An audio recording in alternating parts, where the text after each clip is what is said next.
Hello friends, welcome back. In the previous lecture of alkyl halides and aryl halides, we discussed and completed our SN2 reaction mechanism, looking into all the aspects of it, including the neighboring group participation.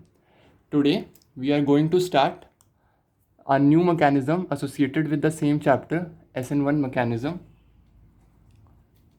SN1 reaction mechanism. And in this video, we are going to discuss it in detail, all the factors influencing it, the types of questions that can be formed from this reaction. There will be a separate video consisting of all the mixed questions, as I have already told, of both SN1, SN2, E1, E2 and everything. So starting all, SN1, it stands for substitution first order. As it follows first order kinetics, it's a first order kinetics reaction, therefore it is termed as SN1 reaction. For example, SN2 was termed as SN2 because of its second order kinetics. Now, we will go through the detailed mechanism of this reaction. We will take a substrate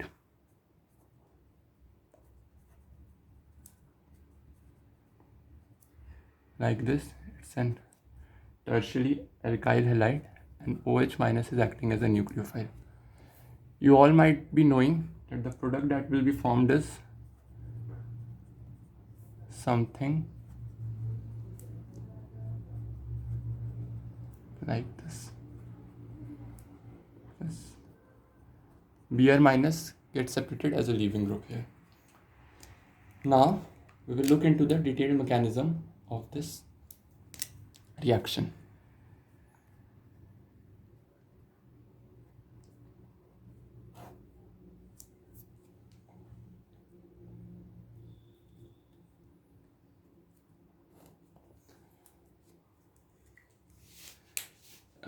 SN2 reaction got completed in a single step reaction and the bond formation and the bond breaking took place simultaneously. वो reaction जो था वो एक ही step में पूरा हो गया था, साइमल्टेनियसली बॉन्ड फॉर्मेशन भी हुआ था और बॉन्ड ब्रेकेज भी हुआ था, मैंने उसके फर्स्ट लेक्चर में आप लोग को बताया था. बट जो SN1 रिएक्शन का मैकेनिज्म है वो दो स्टेप में होता है, जिसमें पहला स्टेप होता है वो मैं यहाँ पर आप लोग को दिखाना चाहूँगा. It is also termed as the RDS. RDS means the rate determining step, according to which the rate of the reaction is determined. There is a partial negative charge on Br minus and a partial positive charge on the carbon.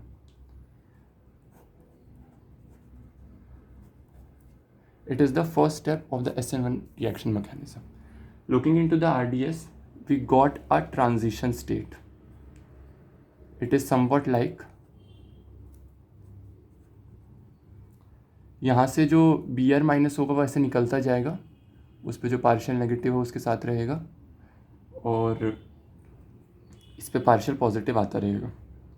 ये हो गई हमारी transition state first. SN1 reaction में है one क्योंकि first order kinetics है, but इसमें transition state दो बनती है क्योंकि दो स्टेप में रिएक्शन होता है. ये हो गई इसकी पहली ट्रांजिशन स्टेट, जिसमें से निकल कर आएगा एक बहुत ही स्टेबल कार्बोकेटायन.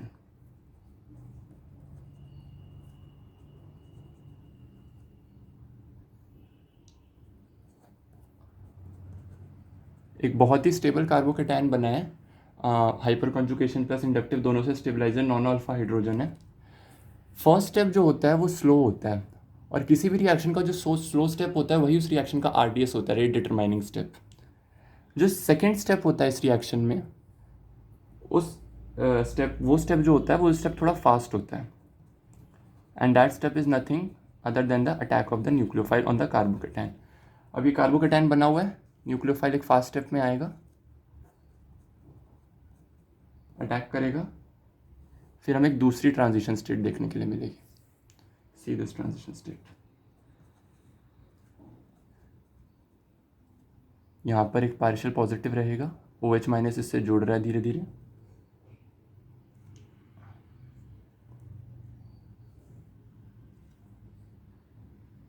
और ये बनेगी हमारी ट्रांजिशन स्टेट सेकेंड. अब पार्शियल जो पॉजिटिव चार्ज होता है और जो कंप्लीट पॉजिटिव चार्ज होता है उन दोनों में डिफरेंस होता है, इसे हम कार्बोकेटायन बोलते हैं. ये इन दोनों के बीच जो इलेक्ट्रोनेगेटिविटी डिफरेंस होता है, as we know halogens are very electronegative atom, तो वो जो इलेक्ट्रॉन की पुलिंग होती है हैलोजन एटम में, जो भी मोर इलेक्ट्रोनेगेटिव है, तो जो ज़्यादा इलेक्ट्रोनेगेटिव है उस पर माइनस डेल्टा आएगा, और जो कम इलेक्ट्रोनेगेटिव है उस पर प्लस डेल्टा आएगा। लेकिन प्लस डेल्टा और फुल प्लस जो कार्बोकेटाइन बनता है उन दोनों में अंतर होता है। तो ये इसमें इस पूरे रिएक्शन में भी हमें ये पता चला कि 2 स्टेप में रिएक्शन होता है। पहला स्टेप जो होगा वो इसका RDS होता है, and it is a slow step जिसमें कार्बोकेटाइन फॉर्मेशन होता है। और अगर आप ये सोच के बताओ कि फर्स्ट स्टेप में कार्बोकेटाइन फॉर्मेशन हो रहा है और मैं आपसे ये कह रहा हूँ कि it's the RDS, rate determining step, तो रिएक्शन के रेट कार्बोकेटाइन से कैसे वेरी करेगा, कि जितना स्टेबल कार्बोकेटाइन होगा, इस बात को आप नोट कर लीजिए, more stable carbocation is directly proportional to rate of SN1 reaction. Keep this in mind. पहली ट्रांजिशन स्टेट बनेगी, पहली ट्रांजिशन स्टेट के बाद एक कार्बोकेटाइन बनेगा। कार्बोकेटाइन जितना ज़्यादा स्टेबल होगा SN1 के लिए रिएक्शन उतना रिएक्टिव होगा। जो सेकंड स्टेज होगा वो फास्ट स्टेप होगा, OH माइनस का जो न्यूक्लियोफाइलिक अटैक होगा, और वो ट्रांजिशन स्टेट 2 बनेगी। जैसे पहले में जो लीविंग ग्रुप था Br माइनस वो निकल रहा था, दूसरे में क्या होगा, वो OH माइनस जुड़ रहा है उसके साथ। तो ये 2 ट्रांजिशन स्टेट बनती है। जैसे अगर क्वेश्चन आता है कि कितनी ट्रांजिशन स्टेट बनेगी, तो इसका आंसर होगा 2, क्योंकि अगर आपने SN2 का देखा होगा मेरा लेक्चर, तो उसमें मैंने बताया था कि उसमें एक ही ट्रांजिशन स्टेट बनती है। बॉन्ड फॉर्मेशन और बॉन्ड ब्रेकेज जो होता है वो दोनों एक पीछे से बॉन्ड फॉर्म हो रहा होता है, और आगे से पीछे से बैक साइड अटैक हो रहा होता है, बॉन्ड फॉर्म हो रहा होता है न्यूक्लियोफाइल के साथ, और आगे से लीविंग ग्रुप जा रहा होता है। और उसका कर्व अगर आपको याद होगा तो that's was a single step curve, मतलब एक ही स्टेप में रिएक्शन पूरा हो गया। अब जब हम इसका कर्व देखते हैं सेकंड स्टेप का, तो वो हम देखते हैं कैसे बनेगा। इसका एनर्जी कर्व डायग्राम बनाते हैं।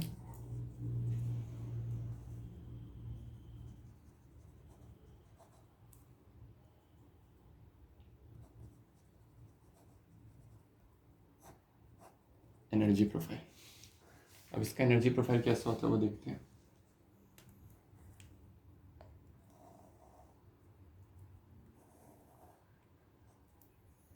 क्योंकि 2 स्टेप में रिएक्शन हो रही है, सो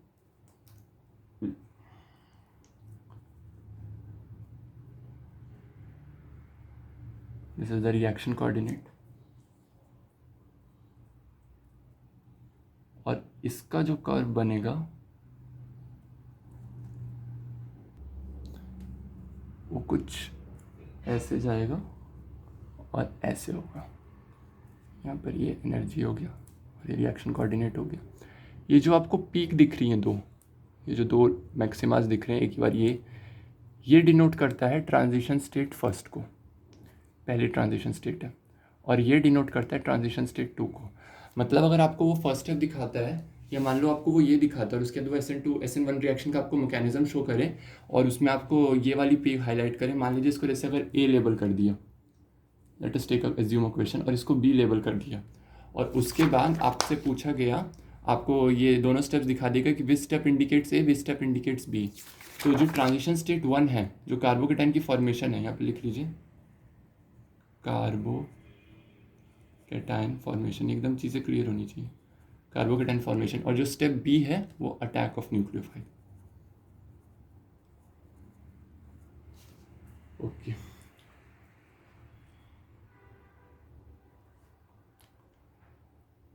कार्बोकेटाइन मतलब ये जो ट्रांजिशन स्टेट है ये वाली है, ये जो ये लीविंग ग्रुप जा रहा है और इसमें पार्शियल पॉजिटिव चार्ज आता जा रहा है, फिर जो कार्बोकेटाइन बनेगा उसे तो हम इंटरमीडिएट बोलेंगे, वो यहाँ होगा। इसे लिख लीजिए स्टेज, लिख लीजिए कार्बोकेटाइन फॉर्मेशन स्टेज हो गई। ठीक है, so moving on to the next point, kinetics. I have already told that it's a first order kinetics reaction. Now what do you mean by the first order kinetics of this reaction? If you remember SN2 curve, it was a single step curve, मतलब वो एक बार बस ऐसे जाके ऐसे हो गया था, उसमें 2 स्टेप, क्योंकि वो सिंगल स्टेप रिएक्शन था। तो SN1 रिएक्शन जो होता है उसमें जो रेट ऑफ SN1 रिएक्शन है, that is directly proportional to the concentration of substrate. Substrate के डायरेक्टली प्रोपोर्शनल होता है। और it is independent, rate is independent of concentration of nucleophile. Nucleophile की कंसंट्रेशन पर रेट डिपेंड नहीं करता. अगर आप न्यूक्लियोफाइल की कंसंट्रेशन को 4 गुना बढ़ा दीजिए, 5 गुना बढ़ा दीजिए, उससे कोई इसके रेट पर असर नहीं पड़ेगा. जो सबस्ट्रेट है उसकी कंसंट्रेशन किस तरह से वैरी कर रही है उस पर इसका रेट ज़रूर पड़ेगा. तो इसका रेट हम लिखते भी ऐसे हैं, something like rate is equals to k multiplied by concentration of substrate. So remember this. तो मेरे ख्याल से काइनेटिक्स में आपको कोई परेशानी नहीं होगी. और साथ ही साथ जैसे मैं पढ़ा रहा हूँ तो आप इसको पैरेलली SN2 को भी देखते जाइए कि उसमें क्या डिफरेंस होती थी, उसमें एनर्जी प्रोफाइल डायग्राम था, उसमें क्या अंतर था, उसमें काइनेटिक्स में क्या अंतर था. नेक्स्ट हम बात करते हैं स्टीरियो केमिस्ट्री की. यहाँ एक बहुत ही इंपॉर्टेंट पॉइंट है स्टीरियो केमिस्ट्री. स्टीरियो केमिस्ट्री हमने जब SN2 रिएक्शन की देखी थी तो उसमें हमने ये पढ़ा था कि कंप्लीट इन्वर्जन होता है. उसमें हमने कुछ ऐसे रिटेंशन टाइप का नहीं पढ़ा था. हमने बोला था अगर R है तो पूरा 100% इन्वर्जन हो जाएगी, R है तो S हो जाएगा, S है तो R हो जाएगा. अब SN1 रिएक्शन में क्या होता है, मतलब R है तो S होगा, S है तो R होगा, मतलब क्या होगा, तो वो हम यहाँ पे देखते हैं. एक सबस्ट्रेट लेते हैं, मान लीजिए कोई भी एक कार्बन है, R1 है कि R2 है, R3, कोई भी एल्काइल ग्रुप्स लगे हुए हैं. यहाँ पे ये कार्बोकेटायन है. अब OH माइनस मान लीजिए एज ए न्यूक्लियोफाइल आ रहा है.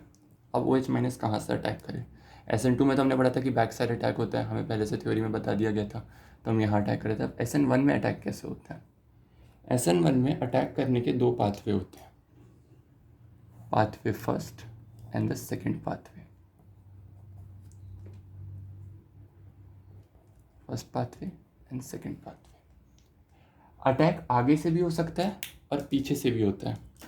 अगर अटैक पीछे से हुआ तो जो हमारे पास प्रोडक्ट बनकर आएगा वो कुछ ऐसा आएगा.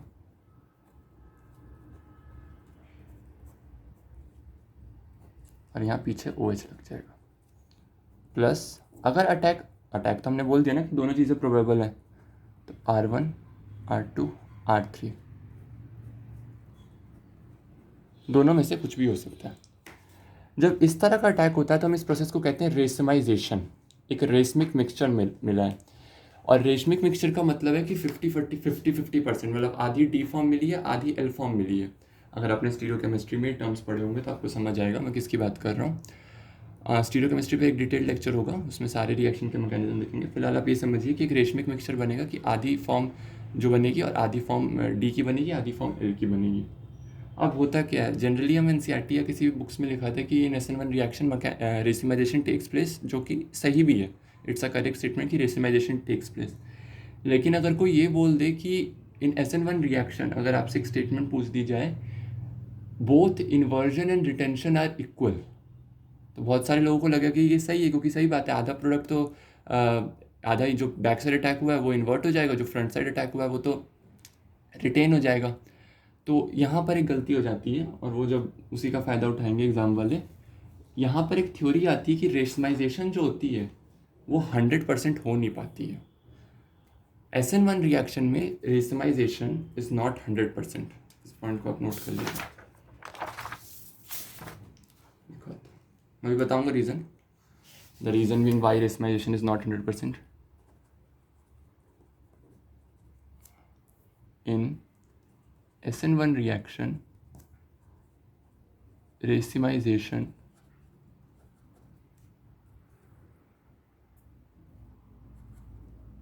is not 100%. अब 100% होने का मतलब ये है कि ऐसा नहीं है कि दोनों जो D और L बनेंगे, जो भी दो बनेंगे R और S, वो एकदम इक्वल अमाउंट्स में बनेंगे. अटैक तो दोनों साइड से हो सकता है, प्रोबेबिलिटी दोनों की 50-50% है, पर ऐसा रियल केसेस में जब देखा गया तो ऐसा हुआ नहीं. और ऐसा पाया गया, take it as a matter of note, that जो प्रोडक्ट बने उसमें inversion is more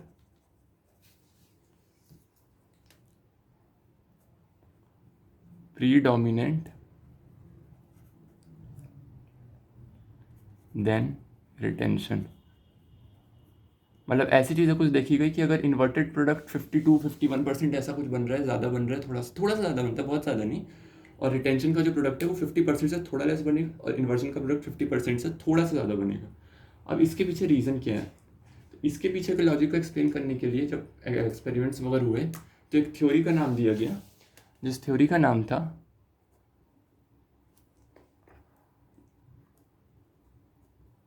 intimate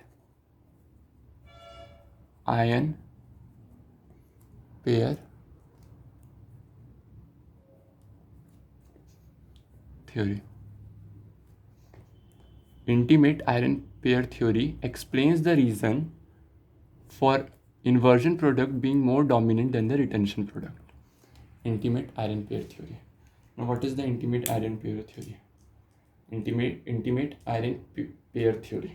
Okay. पहले मैं आपको कुछ लिख के दिखा रहा हूँ, फिर मैं समझाऊंगा मैंने लिखा है क्या, एक्चुअली समझ नहीं आएगा।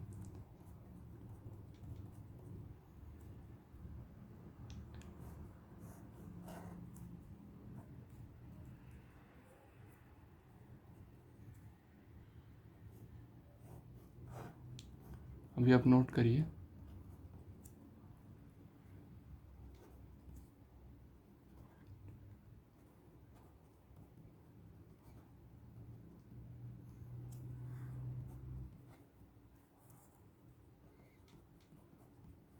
अब होता क्या है, ये तो मैंने लिख दिया, पर इससे कुछ समझ तो आने वाला नहीं है, क्योंकि समझाना पड़ेगा। इंटीमेट आयरन पेयर थ्योरी के अनुसार क्या होता है कि जो सॉल्वेंट होता है उसके भी जो लिविंग ग्रुप और जो हमारा ये कार्बोकेटाइन बन रहा है उसके उससे इंटरेक्शंस चलते रहते हैं, और यही बात आती है इंटीमेट आयरन पेयर थ्योरी की। होता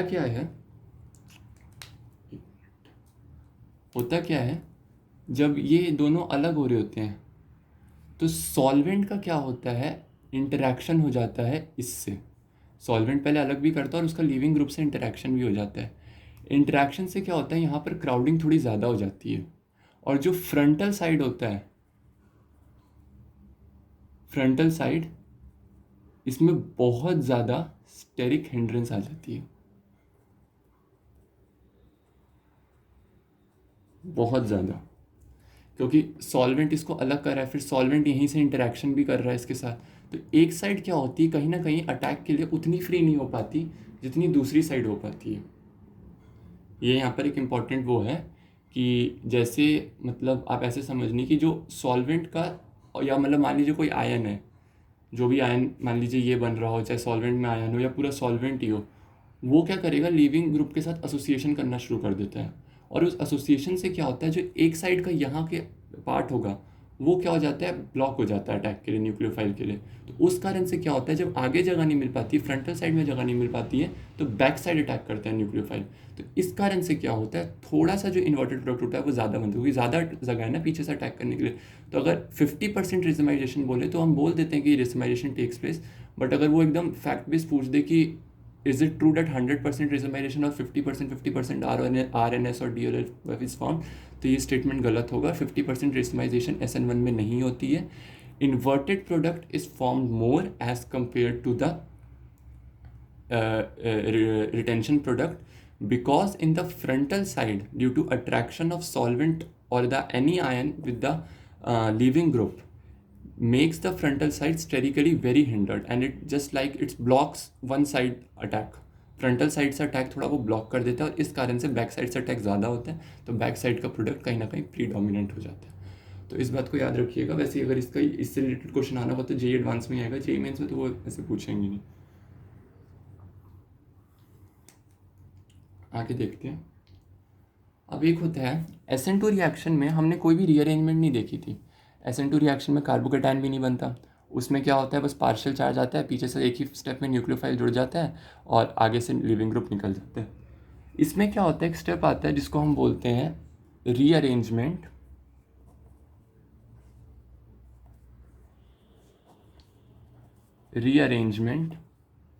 ऑफ इंटरमीडिएट कार्बोकेटाइन। कहने का तात्पर्य, कहने का अर्थ, कहने का मतलब कि जो कार्बोकेटाइन फर्स्ट स्टेप में बनेगा अगर उससे स्टेबल कार्बोकेटाइन बनने की पॉसिबिलिटी कहीं भी रिएक्शन में होगी तो रीअरेंजमेंट होगी। अब रीअरेंजमेंट ऑफ कार्बोकेटाइन तो वैसे बहुत लंबा टॉपिक है, बट मैं भी इसमें थोड़ा सा बस इन ब्रीफ डिस्कस कर रहा हूँ कि होता कैसे है। मैं एक ही एग्जांपल दूंगा, उस एग्जांपल से आप समझने की कोशिश कीजिए।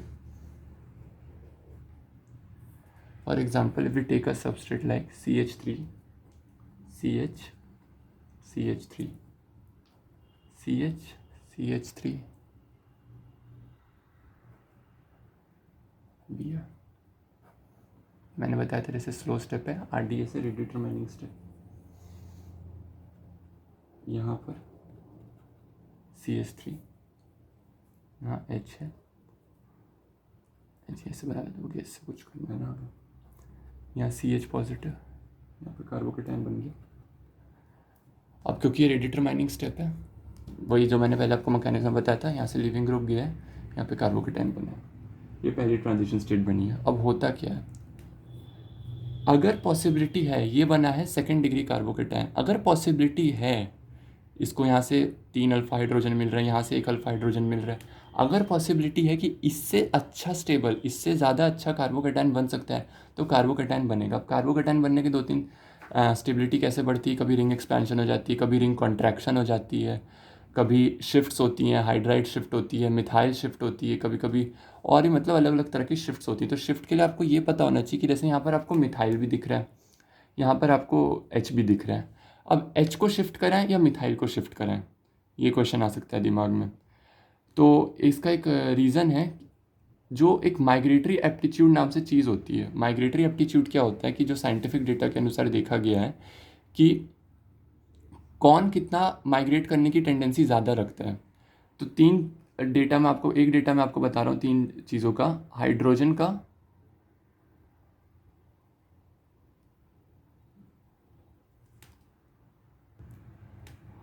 का, फिर फिनाइल रिंग का और एक एल्काइल ग्रुप का।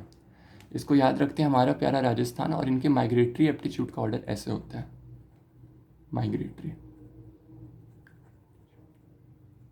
जब आप अल्कोहल चैप्टर पढ़ेंगे उसमें जब पिनाकोलोन रीअरेंजमेंट आएगा तो वहाँ पर इसको थोड़ा और डिटेल में पढ़ना पड़ेगा, क्योंकि अभी तो मैंने 3 बता दी, लेकिन वहाँ पर और तरह के माइग्रेटरी ग्रुप होते हैं। जैसे वहाँ पर आपसे ये भी पूछ सकता है कि ये ज़्यादा अच्छा माइग्रेटरी ग्रुप है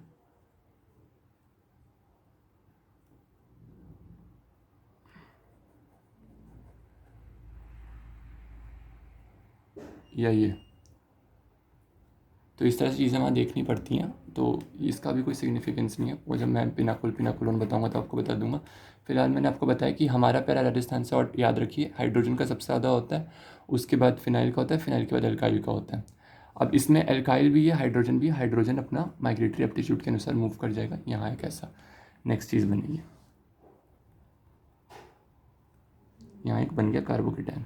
अब आप खुद देख के बताइए, अगर आपको कार्बोकेटाइन की स्टेबिलिटी आपने हल्की बहुत भी पढ़ी है तो आपको ये पता होगा कि ये कार्बोकेटाइन ज़्यादा स्टेबल है। पहली बात तो ये एक टर्शरी बन गया है, 3 डिग्री कार्बोकेटाइन बन गया, वो 2 डिग्री था, इंडक्टिव अच्छा मिल रहा है, प्लस 3, 3, 6 और 2, 8 अल्फा हाइड्रोजन है, उसमें सिर्फ 3 और 1, 4 अल्फा हाइड्रोजन थे। तो ये एक ज़्यादा स्टेबल कार्बोकेटाइन बन गया। अब न्यूक्लियोफाइल का अटैक होगा इस पर, अब न्यूक्लियोफाइल अटैक करेगा और ये ऐसा प्रोडक्ट दे देगा। इसी माइग्रेटरी को वो भी बोलते हैं दूसरे वर्ड से, 1,2 हाइड्राइड शिफ्ट भी बोलते हैं इसको, 1,2 हाइड्राइड शिफ्ट। जैसे ये H गया ना, तो फर्स्ट सेकंड पोजीशन, तो इस तरह से करें, इसको 1,2 हाइड्राइड शिफ्ट बोलते हैं। अब यहाँ पर एक क्वेश्चन आपके दिमाग में आ सकता है कि जैसे जब काइनेटिक्स में जो SN1 का रेट देखा जाएगा, when we will look about the rate of the SN1 reaction, तो हम कौन से कार्बोकेटाइन की स्टेबिलिटी से रेट देखेंगे? क्योंकि मैंने बताया जितना ज़्यादा स्टेबल कार्बोकेटाइन उतना अच्छा रेट। हम इसकी स्टेबिलिटी से रेट देखेंगे या हम इसकी स्टेबिलिटी से रेट देखेंगे, जो ये वाला बना है सेकंड कार्बोकेटाइन? तो पहले आप खुद सोचिए, फिर मैं इसका आंसर बताता हूँ। वीडियो को पॉज करके सोचना जब आप देख रहे हो। तो जब मैंने आपको पहले बोल दिया कि ये स्टेप RDS है, मैंने नहीं बोला कि ये स्टेप RDS है। 1,2 hydride shift is 1,2 hydride shift is not RDS, इस बात को नोट कर लीजिए। तो जब ये RDS है ही नहीं तो इसकी कार्बोकेटाइन की स्टेबिलिटी काइनेटिक्स में देखने का कोई फ़ायदा नहीं है। हमें सिर्फ स्टेबिलिटी उसकी देखनी है जो RDS है। RDS मैंने आपको बता दिया ये। तो हमेशा याद रखिएगा कि SN1 रिएक्शन में जो रेट देखा जाता है वो फर्स्ट फॉर्म कार्बोकैटायन के अनुसार देखा जाता है, नॉट द रीअरेंज्ड वन। मान लीजिए रीअरेंज्ड वन में ज़्यादा अच्छा बन गया तो उससे रेट पर कोई असर नहीं पड़ेगा, जो असर पड़ेगा रेट पे वो बढ़ेगा इससे, क्योंकि रेट डिटरमाइनिंग स्टेप जो होता है वो फर्स्ट कार्बोकैटायन पे देखा जाता है। तो इस बात को नोट कर लीजिए, rate of SN1 is determined by the first formed carbocation and not the rearranged one। इस बात को दिमाग में रखिएगा क्योंकि जो रेट होगा वो फर्स्ट फॉर्म कार्बोकैटायन पर होगा। जैसे आपको अगर क्वेश्चंस मिलेंगे SN1 रिएक्शन के हिमांशु पांडे MS चौहान में, तो उनमें क्या होगा, कार्बोकैटायन जब आप, क्योंकि SN1 रिएक्शन को हम सबसे पहले कार्बोकैटायन की स्टेबिलिटी से ही चेक करते हैं कि कौन सा जहाँ ज़्यादा स्टेबल इंटरमीडिएट बनेगा, ऑफकोर्स सी बात है हमारा रेट ज़्यादा अच्छा होगा। Whenever we look over the stability of carbocation we look at the stability of the first form carbocation. पहला हम उसका रीअरेंजमेंट नहीं सोचेंगे कि रीअरेंजमेंट होकर ये और थर्ड डिग्री बन जाए, रिंग एक्सपैंड, वो सब नहीं। पहला जो बना है हम सिर्फ उसको देखेंगे और उसी से इसका रेट डिसाइड करेंगे। मान लीजिए आपको दो सबस्ट्रेट दिए हुए हैं, एक में क्या हो रहा है, पहला कार्बोकैटायन स्टेबल बन रहा है और उसमें रीअरेंजमेंट नहीं है, दूसरे में क्या हो रहा है, रीअरेंज होकर ज़्यादा अच्छा स्टेबल कार्बोकैटायन बन रहा है। तो हम देखेंगे जो पहला कार्बोकैटायन बना है, रीअरेंज वाले को हम कंसिडर नहीं करेंगे। तो इस पॉइंट को अपने दिमाग में रखिएगा। इसके बाद हम आगे चीज़ों पे चलते हैं, जैसे हमने SN2 रिएक्शन में किया था। हेडिंग डाल लीजिए, factors affecting SN1 reaction. We look over at the factors affecting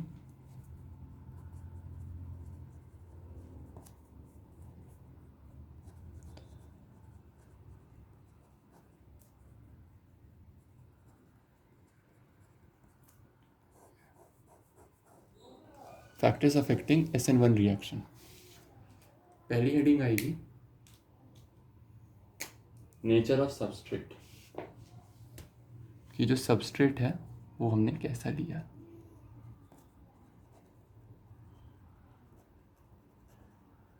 nature of substrate. अब नेचर ऑफ सबस्ट्रेट में मैंने आपको पहले ही बता दिया था,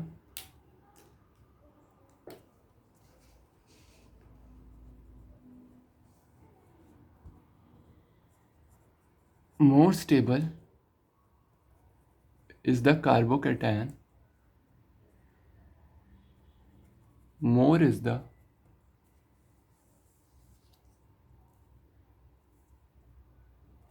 rate of SN1। अब जैसे अगर मैं एक क्वेश्चन पूछूं, क्वेश्चन तो नहीं है तो एग्जाम्पल देगा, CH3 C CH3 CH3 X can be a leaving group, CH3 CH3 X, CH3 CH2 X और CH3X। अभी आपके सामने 4 सबस्ट्रेट दिए हुए हैं and you have to tell कि SN2 का रेट कैसे वेरी करेगा। पहले SN2 नहीं, सॉरी, SN1 का रेट कैसे वेरी करेगा। तो SN1 का रेट मैंने पहले बता दिया कि जितना स्टेबल कार्बोकैटायन, अगर आप यहाँ पे कार्बोकैटायन बना के देखिएगा तो देखिएगा inductive plus 9 alpha hydrogen hyper conjugation से बहुत ज़्यादा है, 2 डिग्री 1 डिग्री 3 डिग्री मोर stable then 2 degree stable then 1 degree. अब ये दोनों 1 डिग्री है तो इसमें क्या है, इंडक्टिव इफेक्ट ज़्यादा है, बड़ा एल्काइल ग्रुप लगा हुआ है तो इंडक्टिव इफेक्ट ज़्यादा होने की वजह से ये ज़्यादा स्टेबल होगा। और ऐसे भी कार्बोकैटायन की स्टेबिलिटी का जो ऑर्डर होता है आपको पता ही होगा, कार्बोकैटायन स्टेबिलिटी ऑर्डर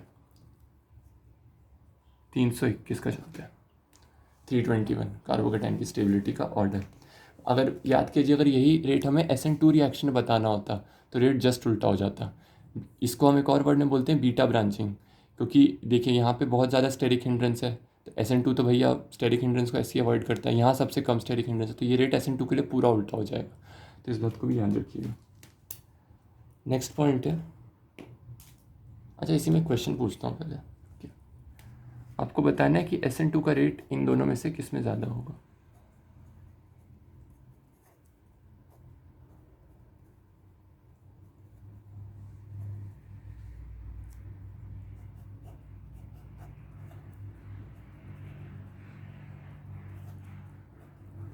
सोच के बताइए। वीडियो को पॉज करिएगा, फिर आंसर सोचिएगा कि SN2 नहीं, सॉरी, SN1 का रेट किस में ज़्यादा होगा। मैं बार बार SN2 बोल जा रहा हूँ। SN1 का रेट किस में ज़्यादा होगा, पहले में या दूसरे में? तो आपने आंसर सोच लिया होगा। अगर आपका आंसर है कि इसमें SN2 का रेट पहले में ज़्यादा होगा तो आपका आंसर गलत है, क्योंकि पहले में SN2 नहीं, सॉरी, SN1 का रेट, पहले में SN1 का रेट कम होगा। आप लोगों को लग रहा होगा कि इतना बड़ा बढ़िया अल्काइल ग्रुप लगा हुआ है, इतना ज़्यादा इंडक्टिव इफेक्ट, ये तो बेचारा एक ही मिथाइल लगा हुआ है, तो यहाँ क्यों नहीं? मैंने आपको बताया SN1 का रेट बड़े बड़े ग्रुप से नहीं, कार्बोकेटाइन की स्टेबिलिटी से देखते हैं। और GOC में आपने पढ़ा होगा कि इंडक्टिव और हाइपर कॉन्जुगेशन में अगर हम चेक करेंगे तो hyper conjugation is a more dominant effect for the stability of carbocation. इसमें क्या है, आप बताइए कितने अल्फा हाइड्रोजन मिल पा रहे हैं? इंडक्टिव मिल रहा है, लेकिन कितने अल्फा हाइड्रोजन है? 0, एक भी अल्फा हाइड्रोजन नहीं है। यहाँ का जो कार्बोकेटाइन है ना, उसके पास ये 3 अल्फा हाइड्रोजन है, तो जो इसका रेट होगा SN1 रिएक्शन में वो ज़्यादा होगा। इसी तरह से एक क्वेश्चन और पूछता हूँ, उसके बाद फिर मैं नेक्स्ट टॉपिक, अगला जो फैक्टर है उस पर चलूँगा। इसमें बताइए किस में रेट ज़्यादा होगा SN1 का?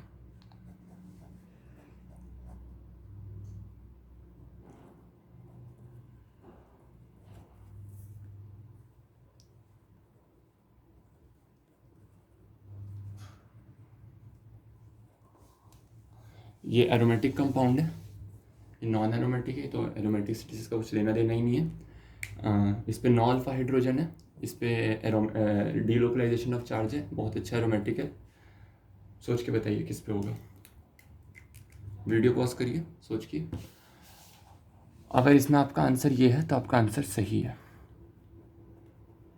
इसका रेट ज़्यादा होगा। बहुत लोग सोचेंगे कि एरोमेटिक, यह एक्सपेरिमेंटल डेटा है कि जो 9 अल्फा हाइड्रोजन होते हैं उनकी जो स्टेबिलिटी होती है that is very very greater than benzyl carbocation. जब मैं कार्बोकेटाइन पे वीडियो डालूंगा तो पूरे कार्बोकेटाइन में ट्रोपालियम, साइक्लोप्रोपाइल मिथाइल कार्बोकेटाइन और भी जितनी चीज़ें हैं सब बता दूंगा कि किसका कैसे स्टेबिलिटी ऑर्डर होता है या डांसिंग रेजोनेंस से कैसे देखते हैं, तो वो सब चीज़ें। अभी आप याद रखिए कि 9 अल्फा हाइड्रोजन का जो स्टेबिलिटी होता है वो बेंजाइल कार्बोकेटाइन से ज़्यादा होता है, despite of the fact it is aromatic. Yes, moving on to the next factor.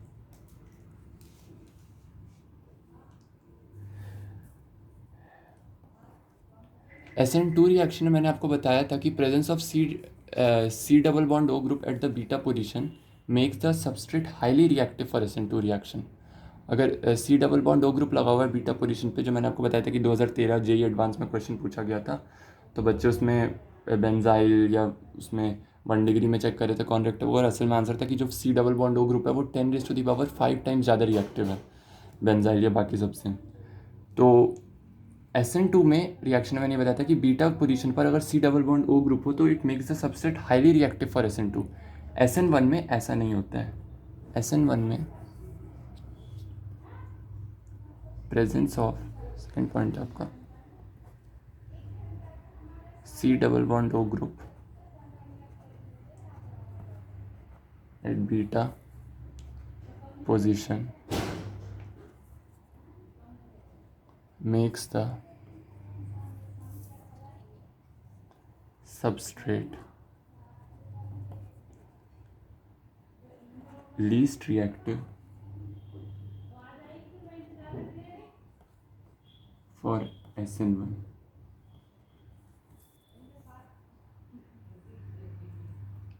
because of low stability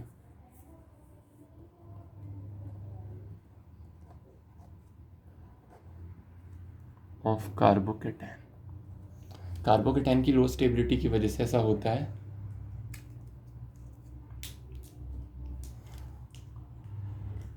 अगला पॉइंट देखते हैं, थर्ड पॉइंट।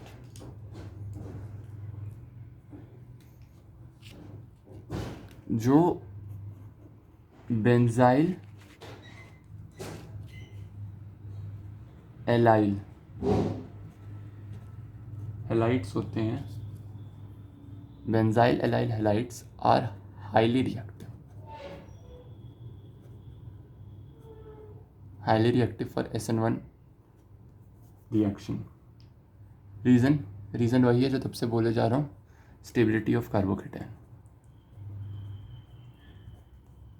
जैसे अगर आप यही देखिए कि ये बेंजाइल कार्बोकेटायन है, तो एरोमेटिक नेचर के चलते ये इससे कम है, पर ये नहीं कि SN1 के लिए बहुत अच्छा रिएक्टिव एक सबस्ट्रेट होगा। अगर यहाँ पर X लगा होगा तो एक बहुत रिएक्टिव सबस्ट्रेट होगा, क्योंकि यहाँ जो कार्बोकेटायन बन रहा है वो एरोमेटिसिटी से स्टेबलाइज्ड है।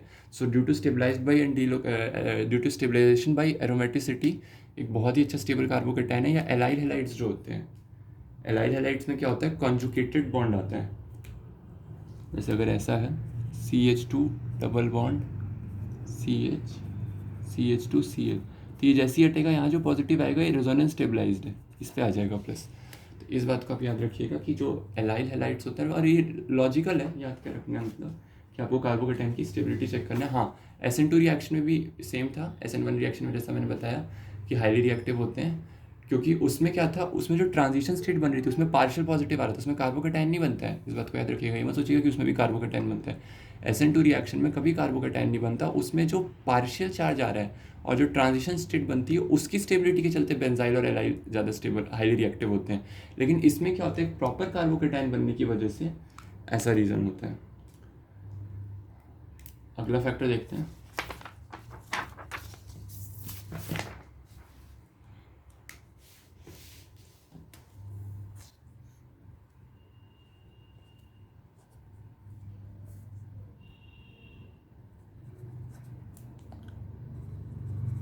एराइल एंड विनाइल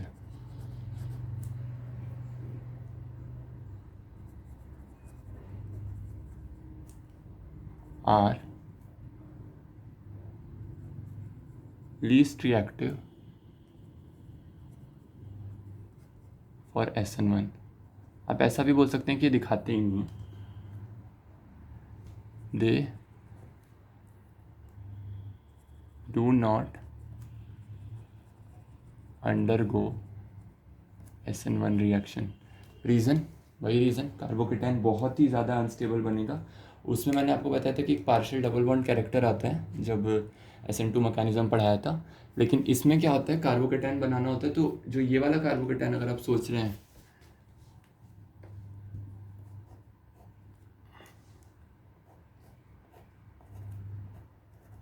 Cl, इसको अगर आप सोच रहे हैं कुछ, आप इस तरह से कार्बोकेटायन बना देंगे, चला छोड़िए,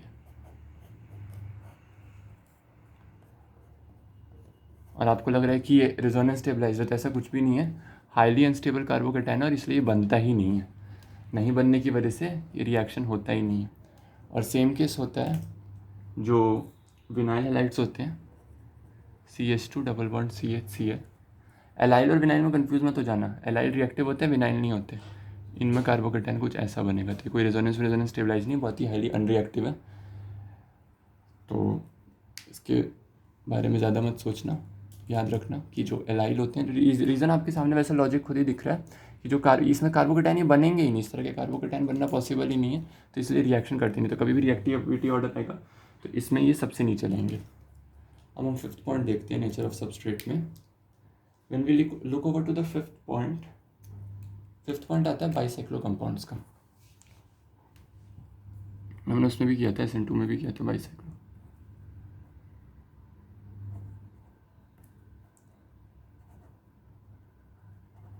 बाइसाइक्लो कंपाउंड्स, अब बाइसाइक्लो कंपाउंड्स क्या होते हैं, इनमें जो हेलोजन है या जो भी लिविंग ग्रुप है वो ब्रिज हेड कार्बन पर होता है।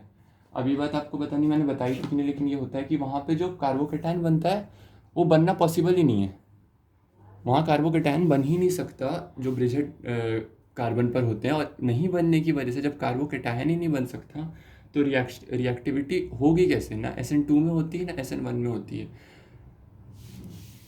SN2 का रीजन कार्बोकेटायन, उनका तो ट्रांजिशन स्टेट होता है, लेकिन SN1 रिएक्शन में क्या होता है, कार्बोकेटायन बनना पॉसिबल ही नहीं है। जैसे ये एक कंपाउंड है, ये एक बाईसाइक्लो कंपाउंड है, यहाँ पर मान लीजिए कोई X लिविंग ग्रुप लगा हुआ है, अब ये यहाँ कार्बोकेटाइन अगर आप सोचें तो कार्बोकेटाइन मतलब बन ही नहीं सकता, जब बन ही नहीं सकता तो डज नॉट शो SN1। पर फिर भी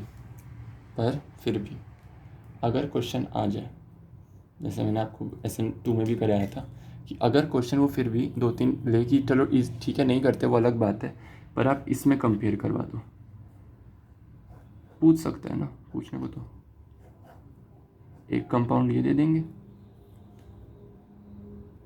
एक कंपाउंड ये दे देंगे और एक कंपाउंड ये दे देंगे।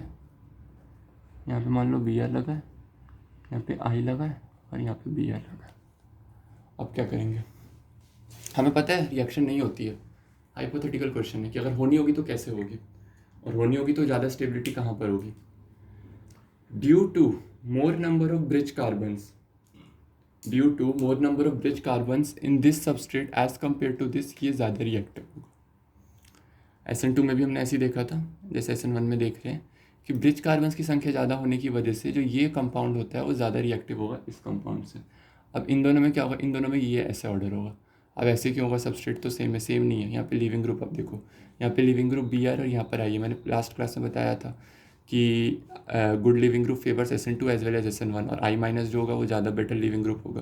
तो यहाँ पर इस तरह से यहाँ पर हमने पहले चेक किया ब्रिज कार्बन से, जब ब्रिज कार्बन पर सहमति बैठ गई तो यहाँ पर हमने I से सोच लिया कि जो ज़्यादा अच्छा लिविंग ग्रुप होगा। अच्छा, नेक्स्ट पॉइंट पर आते हैं। ये तो हो गया नेचर ऑफ सबस्ट्रेट, हमने पूरा अच्छे से देख लिया नेचर ऑफ सबस्ट्रेट में क्या क्या होगा। हमने नेचर ऑफ सबस्ट्रेट में टोटल 5 चीज़ें देखी। एक देखा कि स्टेबिलिटी ऑफ कार्बोकेटायन होगा, जितना ज़्यादा स्टेबल कार्बोकेटायन होगा उतना ज़्यादा वो होगा। फिर presence of C double bond O group SN2 के लिए रिएक्टिव होता है, SN1 के लिए लीस्ट रिएक्टिव होता है।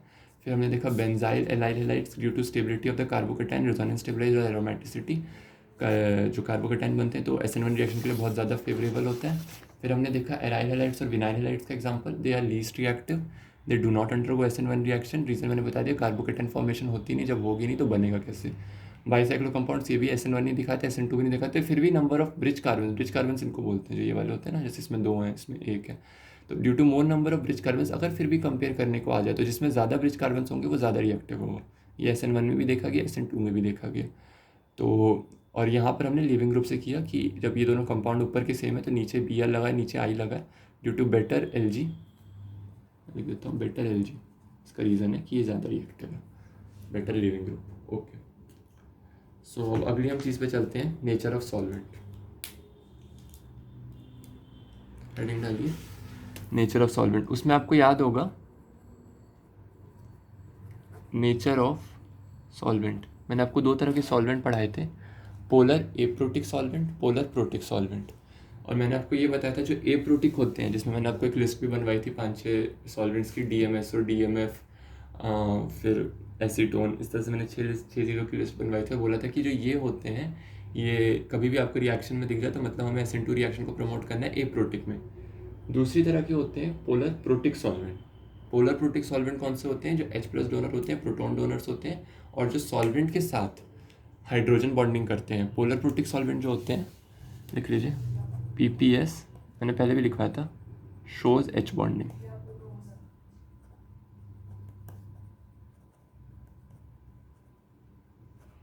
Shows H bonding with solvent, इस बात को याद रखिएगा। अच्छा, अब पोलर प्रोटिक सॉल्वेंट जो होते हैं वो SN1 को फेवर करते हैं क्योंकि सॉल्वोलिसिस के चलते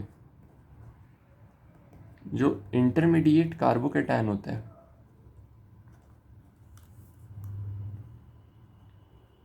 वो स्टेबलाइज हो जाता है।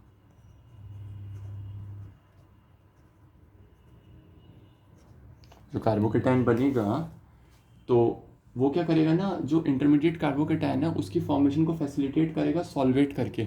सॉल्वोलाइसिस का कभी भी जैसे ऐसा एग्जांपल सबसे ज़्यादा आपको SN1 में ही देखने के लिए मिलेगा, जैसे कभी कभी वो रेट ऑफ सॉल्वोलाइसिस पूछ देते हैं, तो वो जो कार्बोकेटायन की डिग्री होती है इंटरमीडिएट, उसको देख के बोला जाता है कि सॉल्वोलाइसिस का एक्सटेंट किस में ज़्यादा है, जिसमें जितना स्टेबल कार्बोकेटायन उसमें उतना उसमें उतनी अच्छी SN1 रिएक्शन होगी। सिंपली याद रखिएगा, they facilitate the formation of a intermediate carbocation as well as solvate the carbocation. अब पीपीएस का सबसे जो बढ़िया एग्जांपल है H2O, पानी। पानी एक बहुत ही इसे कहते हैं बढ़िया एग्जांपल है। ठीक है, नेक्स्ट चीज़ पर आते हैं।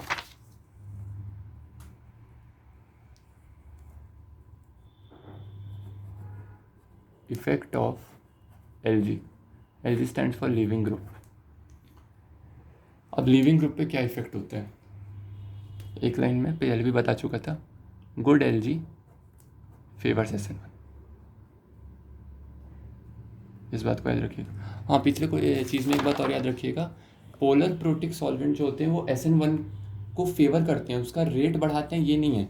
रेट तो सिर्फ नेचर ऑफ सबस्ट्रेट पे डिपेंड करता है। जैसे पोलर एप्रोटिक सॉल्वेंट में मैंने आपको बताया था कि अगर उस पोलर एप्रोटिक सॉल्वेंट को आप 10 गुना भी कर दीजिएगा तो उससे कोई असर नहीं पड़ेगा, क्योंकि जो कंसनट्रेशन ऑफ अगर सबस्ट्रेट की कॉन्सेंट्रेशन में चेंज आएगा डाइल्यूशन की वजह से तब चेंज पड़ेगा। लेकिन अगर आप ये सोच रहे हैं कि आप और अच्छा पोलर एप्रोटिक सॉल्वेंट डाल दीजिए, कोई ज़्यादा अच्छा हो, किसी की ज़्यादा अच्छे डेटा हो, उसको डाल दीजिए तो उससे रेट पर असर पड़ेगा, तो उससे रेट पर कोई असर नहीं पड़ेगा। उसी तरह से जो PPS है, पोलर प्रोटिक सॉल्वेंट जो होते हैं, उनमें भी इनकी कंसंट्रेशन बढ़ाने पे या सॉल्वेंट की कंसंट्रेशन बढ़ाने पे रेट पे असर नहीं पड़ेगा, क्योंकि रेट जो होता है वो इसमें सिर्फ नेचर ऑफ सबस्ट्रेट पे डिपेंड करता है SN1 में, और SN2 में nature of substrate as well as concentration of nucleophile.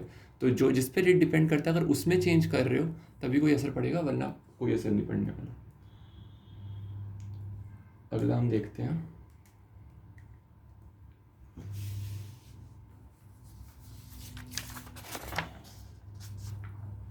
Strength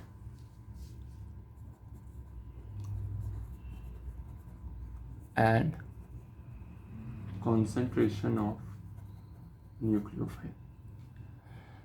अब बहुत लोगों को ये लगेगा, और लगना भी चाहिए, that SN2 reaction is favored by a strong nucleophile. So SN1 reaction should be favored by a weak nucleophile. दिमाग में आता है और सवाल बन भी जाते हैं, सही बात है, बट ये एक मिसकंसेप्शन है, ध्यान से सुनिएगा। SN2 reaction is favored by strong nucleophile is a true statement, but SN1 reaction is favored by the concentration of nucleophile or a weak nucleophile is a wrong statement, क्योंकि SN1 का जो rate होता है वो मैंने आपको पहले ही बताया, वो सिर्फ नेचर ऑफ सबस्ट्रेट के अलावा किसी चीज़ पर डिपेंड नहीं करता है। जो सबस्ट्रेट की कॉन्सेंट्रेशन है, जिस प्रकार का हमने सबस्ट्रेट लिया है, उसके अलावा किसी भी चीज़ पर SN1 का रिएक्शन डिपेंड नहीं करता है। जब RDS में रेट का एक्सप्रेशन ही K इंटू सबस्ट्रेट है, तो फिर न्यूक्लियोफाइल स्ट्रॉन्ग हो, न्यूक्लियोफाइल वीक हो, उससे हमें क्या लेना देना। अब इसमें क्या कन्फ्यूज़न आएगी, फिर भैया क्या करें अगर स्ट्रॉन्ग न्यूक्लियोफाइल दे दिया, तो स्ट्रॉन्ग न्यूक्लियोफाइल में आपको ये पता है कि strong nucleophile favours SN2 reaction, तो जब आपके पास क्वेश्चन में स्ट्रॉन्ग न्यूक्लियोफाइल आए तो आप समझिए कि SN2 करानी है। जब वीक आए तो करानी SN1 है, लेकिन ये स्टेटमेंट देना कि weak nucleophile favours SN1 reaction is not correct, because SN1 reaction is actually, hashtag बना लीजिए, independent of concentration of nucleophile. जो SN1 रिएक्शन होती है वो न्यूक्लियोफाइल के कंसंट्रेशन के इंडिपेंडेंट होती है। कोई चीज़ किसी दूसरे चीज़ को फेवर कर रही है, इसका ये मतलब नहीं कि जो एक दूसरा रिएक्शन होगा उसमें जो पहली चीज़, मतलब आप ऐसे देखिए कि स्ट्रॉन्ग न्यूक्लियोफाइल SN2 रिएक्शन को फेवर कर रहे हैं, सही बात है, लेकिन उससे ये कह देना कि वीक न्यूक्लियोफाइल SN1 को फेवर करेगा, ये गलत बात है। स्ट्रॉन्ग SN2 को कर रहा है, सही है, लेकिन वीक SN1 को नहीं करेगा, क्योंकि जब आप SN2 का रेट लिखते हैं तो SN2 का रेट आपको याद होगा कुछ ऐसे लिखते हैं। SN2 का जो रेट होता है K सबस्ट्रेट इंटू न्यूक्लियोफाइल आता है। अब इसमें न्यूक्लियोफाइल आ रहा है, SN1 के रेट में न्यूक्लियोफाइल कहाँ आ रहा है। वीक न्यूक्लियोफाइल दिखा के हमें करवाना SN1 रिएक्शन क्वेश्चन में इसलिए है क्योंकि वीक न्यूक्लियोफाइल SN2 को सपोर्ट नहीं करते, तो SN2 को नहीं करते तो हम SN1 रिएक्शन उसमें करवाते हैं। लेकिन ये कहना कि, इस बात को ध्यान से समझिएगा कि weak nucleophile SN1 is favoured by weak nucleophile, ये गलत स्टेटमेंट है। SN1 is actually independent of concentration of nucleophile, तो इस बात को ध्यान रखिएगा। अब इसमें एक और चीज़ आती है, वो है promotion of SN1 reaction by Ag plus ion. Question में अगर आपको कभी Ag प्लस आयन या उस तरह की कोई ऐसी चीज़ दिखती है जहाँ पर मतलब सब्स्टिट्यूशन रिएक्शन हो रहा है और कुछ सबस्ट्रेट लिया गया है, मतलब कुछ डाला गया, जैसे AgCl डाल दिया गया हो, मैं लिख देता हूँ कौन कौन सी चीज़ों पे आपको ध्यान देना है। AgCl लिखा, AgNO3 लिखा, indicates go for SN1 reaction, ये आपको ध्यान रखना है अच्छे से। मैं एक एग्जांपल से समझाता हूँ। SN मतलब Ag प्लस जो है वो SN1 को प्रमोट करता है, आप इस तरह से इसको समझ लीजिए। RCl Ag प्लस SN1, यहाँ से क्या होगा, कार्बोकेटाइन बन जाएगा। R कुछ भी हो सकता है, AgCl, फिर इसमें डाल देंगे न्यूक्लियोफाइल, वाटर है, पानी डाल दिया, पानी क्या होगा, ROH2 पॉजिटिव आ जाएगा, फिर एक H प्लस की फायरिंग हो जाएगी, ROH बन जाएगा। मतलब आपको जब Ag प्लस दिख जाए कभी तो आप समझ जाना SN1 रिएक्शन करानी, पहले कार्बोकेटाइन बना देना, फिर अगर रीअरेंजमेंट पॉसिबल हो तो रीअरेंजमेंट भी कराना। जैसे नेक्स्ट क्वेश्चन देखते हैं, CH3 C CH3 CH3 CH2 I AgNO3 H2O, यहाँ से गया, I माइनस लीव करेगा, तो आपको पता कैसे चला, आपने Ag प्लस की कॉन्सेंट्रेशन देखी, I माइनस लीव किया, ऐसे बना CH3, Ag प्लस की कॉन्सेंट्रेशन है, आपको AgNO3 दिख गया ना, मतलब Ag प्लस दिख गया, ये किससे बनता है, Ag plus NO3 minus, concentration नहीं, मैं गलत बोल गया था।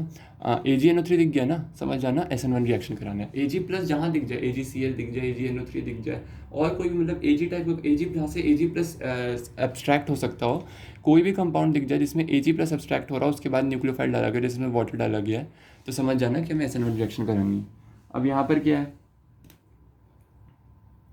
यहाँ पर क्या है, आपके पास हाइड्रोजन तो नहीं, पिछले क्वेश्चन हमने हाइड्राइड शिफ्ट कराई था, अब मिथाइल है, तो यहाँ पर हम मिथाइल शिफ्ट कराएंगे, ऐसे अटैक करेगा इस पर, क्योंकि अभी ये 2 डिग्री कार्बोकेटाइन है, 0 अल्फा, सॉरी अभी बन गया 1 डिग्री कार्बोकेटाइन, और वो भी 0 अल्फा हाइड्रोजन है, तो बहुत ही किसे कहते हैं, एक अनस्टेबल कार्बोकेटाइन बना है। लेकिन रेट इसी पर डिपेंड करेगा, जो स्टेबिलिटी ऑफ कार्बोकेटाइन पहला बना है उसी पर रेट डिपेंड करेगा, ये मैंने पहले बताया था, ध्यान रखिएगा। तो ये हो जाएगा CH3 CH2 CH3, खुद देख के बताइए ज़्यादा स्टेबल कार्बोकेटाइन कौन सा है। इस वाले कार्बोकेटाइन में 8 अल्फा हाइड्रोजन प्लस बढ़िया सा इंडक्टिव मिल रहा है, इसमें इंडक्टिव तो ठीक है मिल रहा है, लेकिन अल्फा हाइड्रोजन है नहीं, तो ये ज़्यादा स्टेबल है। ये 1 डिग्री है, ये 3 डिग्री कार्बोकेटाइन है, और ऐसे इसका तो ऑर्डर ही होता है 321, इसको याद रखिएगा। तो यहाँ पर होगा, फिर पानी आएगा, H प्लस की फायरिंग हो जाएगी, वो मैंने दिखा रहा, आप समझ जाइएगा। CH3 CH2 CH3 OH2 plus, यहाँ जैसे यहाँ लगा तो लग जाएगा, एक H प्लस निकल जाएगा, यहाँ पे OH लग जाएगा। तो ये हो गया आपका फॉर्मेशन, ठीक है। एक क्वेश्चन और देखते हैं इस पर, वो थोड़ा सा डिफरेंट क्वेश्चन है, डिफरेंट क्या, बढ़िया क्वेश्चन है मतलब।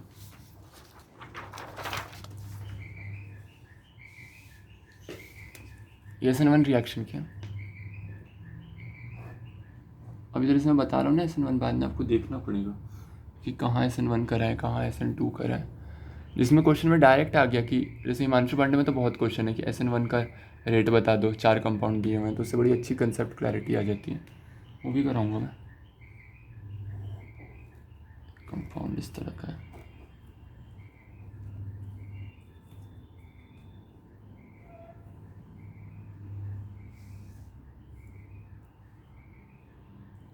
CH2। अब अगर आपने रिंग एक्सपेंशन पढ़ा है कि नहीं पढ़ा मुझे नहीं पता, पर रिंग एक्सपेंशन अगर पता होगा तभी ये क्वेश्चन हो पाएगा, इसमें आपने डाल दिया AgNO3 पानी के साथ, H2 will act as a nucleophile. तो ये तो आपको समझ आ जाना चाहिए कि कराना क्या। अभी मत बोल देना भैया अभी तो आपने बोला था बाईसाइक्लो में होती ही नहीं है, तो इसमें कैसे हो रही।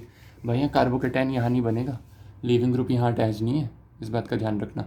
यहाँ लीविंग ग्रुप CH2 पर अटैच्ड है, तो यहाँ कार्बोकेटाइन पॉसिबिलिटी बन सकती है। वो यहाँ होगा कि यहाँ कार्बोकेटाइन बन सकती है, यहाँ तो बन ही सकते हैं ना। इसमें मैं बता देता हूँ, यहाँ से निकलेगा ये प्लस होगा। इसके लिए आपको एक थोड़ा सा मैं कंसेप्ट बताता हूँ। कभी भी जैसे ये क्वेश्चन मेंस में तो पता नहीं कितनी बार पूछा जा चुका होगा रिंग एक्सपेंशन का, ये करने के लिए आना चाहिए। जैसे अगर एक ये क्वेश्चन है, मान लो कि यहाँ पर एक पॉजिटिव चार्ज है, किसी रीज़न से बन गया, पॉजिटिव चार्ज आया, कोई भी था न्यूक्लियोफाइल मतलब लीविंग ग्रुप गया, या फिर यहाँ पर जैसे एल्कीन्स के क्वेश्चन होते हैं तो उनमें जब एडिशन होता है अलग अलग चीज़ों का तो वहाँ भी ऐसे पॉजिटिव चार्ज बनता है। तो 5 मेंबर रिंग से 6 मेंबर रिंग में रिंग एक्सपेंशन होती है। एक्सपेंशन कैसे होगी, यहाँ से बॉन्ड तोड़ेंगे, मैं अलग कलर से शो करता हूँ, यहाँ से रिंग बॉन्ड तोड़ेंगे और यहाँ पर बॉन्ड बनाएंगे। ये we know that 6 member ring are more stable than 5 member.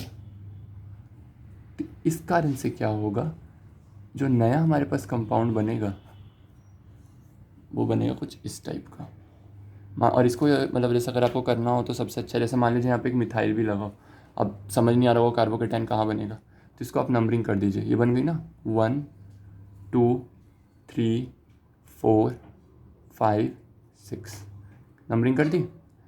अब यहाँ से बॉन्ड टूटा है तो सेकंड पे कार्बोकेटाइन, अभी आप काम कीजिए यहाँ भी नंबरिंग कर लीजिए 1 2 3। इस तरह के क्वेश्चन जब भी है नंबरिंग से करना हो 4 5 6। अब देखिए थर्ड पे क्या लगा हुआ है, थर्ड पे यहाँ पर एक मिथाइल ग्रुप लगा हुआ है, मिथाइल खींच दीजिए। सेकंड पे कार्बोकेटाइन बना हुआ है, कार्बोकेटाइन बना है, और ये वही है जो जुड़ा हुआ है। तो इस तरह से आपका एक कार्बोकेटाइन बन। अच्छा, अगर जैसे SN1 रिएक्शन अगर होती है तो ये फिर रीअरेंज हो सकता है, क्योंकि ये सेकंड डिग्री है ना, यहाँ से एक हाइड्रोजन शिफ्ट होगा और यहाँ फिर ये रीअरेंजमेंट हो जाएगा एक। इसके लिए रीअरेंजमेंट अच्छे से आनी चाहिए SN1 करने के लिए, क्योंकि इसमें रीअरेंजमेंट हो सकती है।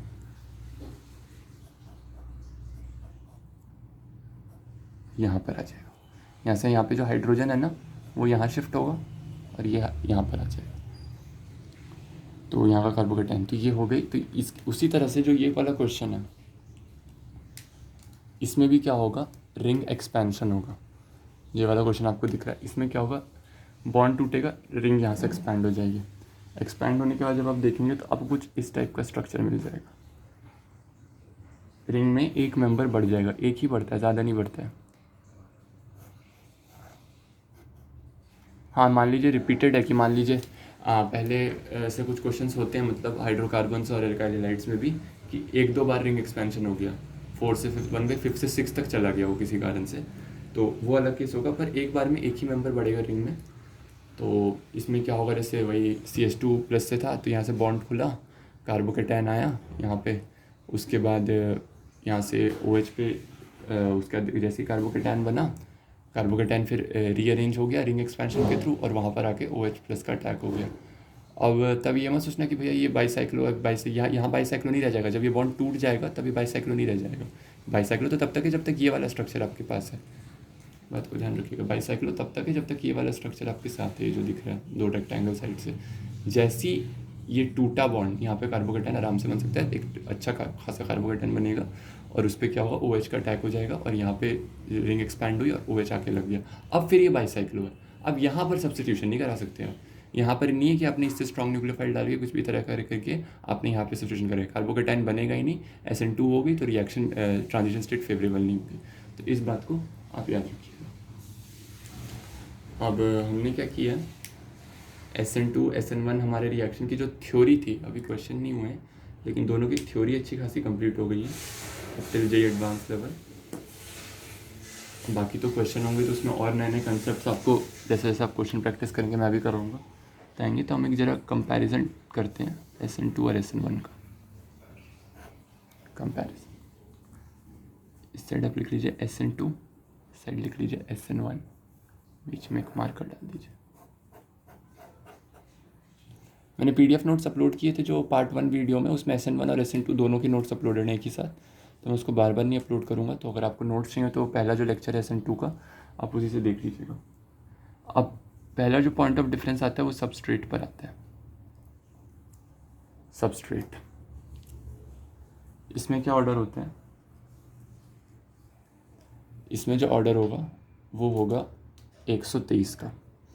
मैंने बताया था बीटा ब्रांचिंग की वजह से वो बहुत ज़्यादा स्टेरिक हिंड्रेंस हो जाएंगी। फर्स्ट वाले में स्टेरिक हिंड्रेंस बहुत कम रहेगी, तो जो भी 1 डिग्री प्राइमरी हैलाइड्स होंगे more reactive than secondary, more reactive than tertiary. इसमें ऑर्डर 123 चलेगा ऐसे। इसमें क्या होगा आपको पता है, due to more stability of 3 degree carbocation and then after that 2 degree and lastly 1 degree 321 का इसमें ऑर्डर चलेगा, 321 का। अगला क्वेश्चन आता है concentration of nucleophile. Strong nucleophile है, कंसंट्रेशन है उसकी न्यूक्लियोफाइल। इसका आंसर है स्ट्रॉन्ग न्यूक्लियोफाइल फेवर्स SN2। ये पॉइंट्स एकदम क्लियर होने चाहिए। इसमें क्या है? इंडिपेंडेंट ऑफ कॉन्सेंट्रेशन, मैंने पहले ही बता दी। Independent of concentration of nucleophile. अच्छा, नेक्स्ट पॉइंट देखते हैं।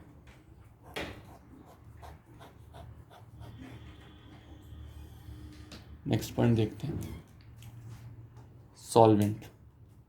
जैसे मान लीजिए कहीं आपको सॉल्वेंट दिया हो, क्योंकि कभी तो वो सॉल्वेंट देने का उसका मतलब यही होता है, सॉल्वेंट से रेट पे असर नहीं पड़ेगा।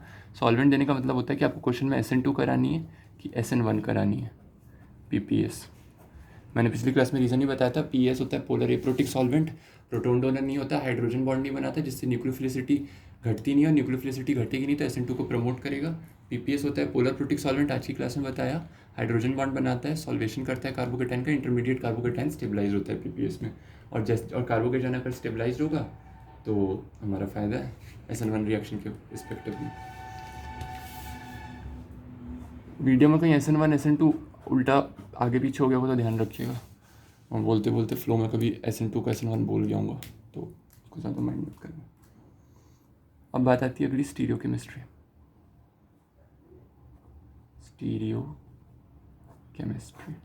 Chemistry complete inversion. आ रहे तो ऐसे हो जाएगा, कोई वो नहीं है, एकदम 100% आँख बंद करके। अगर आपको मान लीजिए जैसे अगर आपको डैश वेज नोमेनक्लेचर आता हो तो उसमें क्या होता है डैश वेज में, जस्ट एन एग्जांपल मैं थोड़ा साइड में बताता हूँ आपको। वैसे मान लीजिए यहाँ कोई लिविंग ग्रुप Br लगा हुआ है, यहाँ पर H लगा हुआ है, यहाँ पर फिर कोई दो ग्रुप कोई भी R1 R2 कुछ भी लगा हुआ है। अब होगा क्या, जैसी न्यूक्लियोफाइल का अटैक होगा तो जो न्यूक्लियोफाइल आके जुड़ेगा ना, मैंने आपको एक JEE एडवांस जो SN1 का लेक्चर नंबर 1 था उसमें भी JEE एडवांस 2008 का एक क्वेश्चन कराया था जिसमें SPH न्यूक्लियोफाइल आया था। तो Br जब हटेगा ना तो न्यूक्लियोफाइल आके ऐसे लगेगा, कॉन्फ़िगरेशन में इन्वर्जन आ जाएगी कंप्लीट एकदम 100%। मतलब कोई उसमें गुंजाइश नहीं है कि हल्का सा भी कुछ वो बनेगा। SN2 की बात बताई मैंने, SN1 का केस बड़ा इंटरेस्टिंग है, मैंने बताया था both inversion as well as retention। SN1 में बताया इन्वर्जन भी होता है, रिटेंशन भी होता है। कोई ऐसा हाईलाइट कर लीजिए, SN2 के लिए बताना, कन्फ्यूज हो सकते हैं। तो इसमें बताया कि inversion as well as retention, लेकिन ये बात याद रखनी कि inversion is more as compare to retention due to the intimate ion pair theory. उसमें मैंने आपको बता दिया कि कैसे सॉल्वेंट का इंट्रैक्शन होता है, फ्रंटल साइड पे थोड़ा सा अटैक के लिए स्टेरिक हिंड्रेंस ज़्यादा आ जाती है, तो स्टेरिक हिंड्रेंस ज़्यादा होने की वजह से वो फ्रंटल साइड पर अटैक बहुत अच्छे से हो नहीं पाते हैं। अगला आता है काइनेटिक्स। काइनेटिक्स तो आपको पता ही है खैर, पर फिर भी एक टेबल बन रही है तो बढ़िया बननी चाहिए टेबल, ये चीज़ें कवर्ड होंगी तो रिवीजन के लिए अच्छा रहेगा।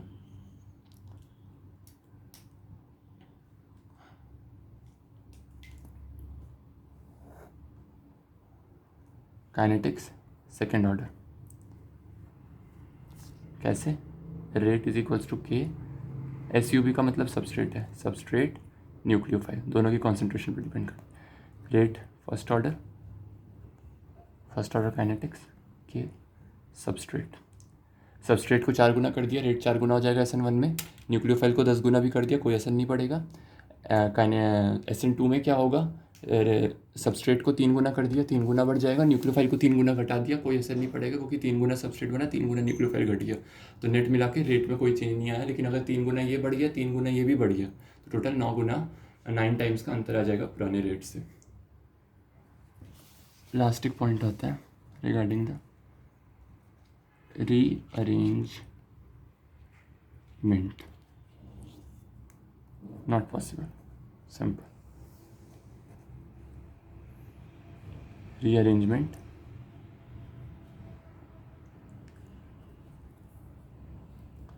may take place. हो भी सकती है, नहीं भी हो सकती है। अगर मान लीजिए कार्बोकेटाइन पहली बार में इतना बढ़िया बन गया कुछ, तो उसमें रीअरेंजमेंट नहीं होगी उस केस में। इन केस अगर नहीं बना है तो रीअरेंजमेंट होगी। SN2 reaction single step reaction है। किसी भी कंडीशन में SN2 रिएक्शन में सिंगल स्टेप रिएक्शन होने की वजह से किसी भी कंडीशन में, कंडीशन कोई भी हो, रीअरेंजमेंट पॉसिबल नहीं होता है। तो ये था आपका SN1 का रिएक्शन। आपका SN1 रिएक्शन की थ्योरी, SN2 रिएक्शन की थ्योरी दोनों ही इस लेक्चर में, दोनों ही, वो तो पिछले लेक्चर में, मतलब ये लेक्चर मिला के 3 लेक्चर आपके टोटल हो चुके हैं। तीनों में आपके SN1 और SN2 दोनों की जो थ्योरी है वो कंप्लीट हो गई है। अभी मैं आपको बस SN1 के एक आध दो क्वेश्चन प्रैक्टिस करा देता हूँ, मुझे लगा कि थोड़े सही है। अच्छा, पहला क्वेश्चन है,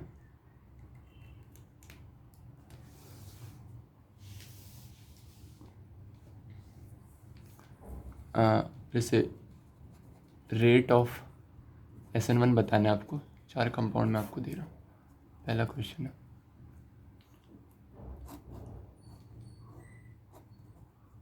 ये Br, यहाँ Br,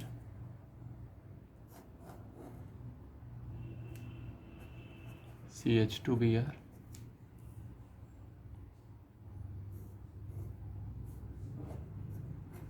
Br। ये 4 कंपाउंड आपके सामने लिखे हुए हैं, को नंबरिंग देता हूँ 1 2 3 4। एक बार आप खुद ट्राई कीजिए, सोच के देखिए कि SN1 का रेट क्या होगा। आप एक बार ऑर्डर में लगा लीजिए, डिक्रीजिंग इंक्रीजिंग किसी में भी, फिर आप अपना आंसर मैच करिएगा। पहले आपको आंसर बता देता हूँ, फिर मैं इसके पीछे की लॉजिक दे दूँगा। इसका आंसर होगा 3 is more than 2 more than 1 more than 4। अब आपके दिमाग में आ सकता है कि ये 1 डिग्री कार्बोकेटाइन बनेगा, यहाँ भी 2 डिग्री बन रहा है, यहाँ तो रेजोनेंस स्टेबलाइज्ड बन रहा है। तो सर भैया फिर ये यहाँ पर ये क्यों हो गया, 3 सबसे आगे कैसे हो गया? एक्चुअली 3 एक स्पेशल केस होता है। मैंने थोड़ी देर पहले आपसे, अगर आपने सुना होगा तो एक बात बोली थी, एक CPM होता है, साइक्लोप्रोपाइल मिथाइल कार्बोकेटाइन। जब यहाँ से निकलेगा ये, तो यहाँ पर प्लस स्टार जाएगा, जिसको अगर आपने सुना होगा तो डांसिंग रेजोनेंस भी बोलते हैं। ये carbocation one of the most stable carbocations जो ऑर्गेनिक केमिस्ट्री में पाए जाते हैं, one of the most stable. मतलब अगर कभी भी किसी तरीके से कार्बोकेटाइन बनने की पॉसिबिलिटी आएगी, इसको हम बोलते हैं हिंदी शॉर्ट फॉर्म में CPM, साइक्लोप्रोपाइल मिथाइल कार्बोकेटाइन। कभी भी जीवन में अगर साइक्लोप्रोपाइल मिथाइल कार्बोकेटाइन बनने की पॉसिबिलिटी आएगी तो ये कार्बोकेटाइन बनकर ही रहेगा, हाईली वेरी वेरी स्टेबल।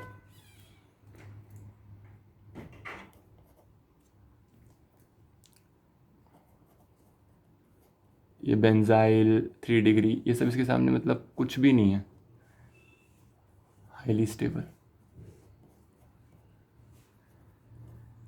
नाम है हिंदी में नहीं, शॉर्ट फॉर्म में CPM, साइक्लोप्रोपाइल मिथाइल कार्बोकेटाइन। तो इस कारण से जो थर्ड में कार्बोकेटाइन बनता है वो मोस्ट स्टेबल होगा, तो 3 का सबसे ज़्यादा हो जाएगा। 3 के बाद 2 में आप समझ गए होंगे, 2 में प्लस बनेगा, 3 इक्वल RS बनेंगे, 3 इक्वल रेजोनेटिंग स्ट्रक्चर बनेंगे। मतलब 2 डिग्री तो है प्लस रेजोनेंस स्टेबलाइज है। फिर 1 में क्या है, 2 डिग्री है, और 4 के कंपैरिजन 4 सबसे लीस्ट इसलिए होगा क्योंकि मैंने आपको बताया था कि विनाइल कार्बोकेटाइन नहीं बनता। यहाँ पर होगा तो प्लस एक कार्बोकेटाइन, बहुत अजीब सी चीज़ होगी, वो बनेगी नहीं, तो इसलिए 4th जो होगा वो लीस्ट रिएक्टिव होगा। अच्छा, एक चीज़ और, अगला क्वेश्चन देखते हैं।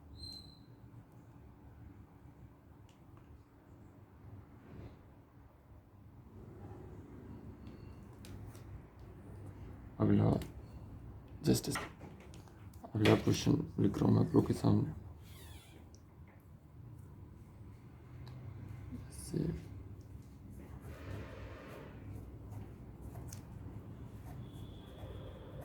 बी आर बी आर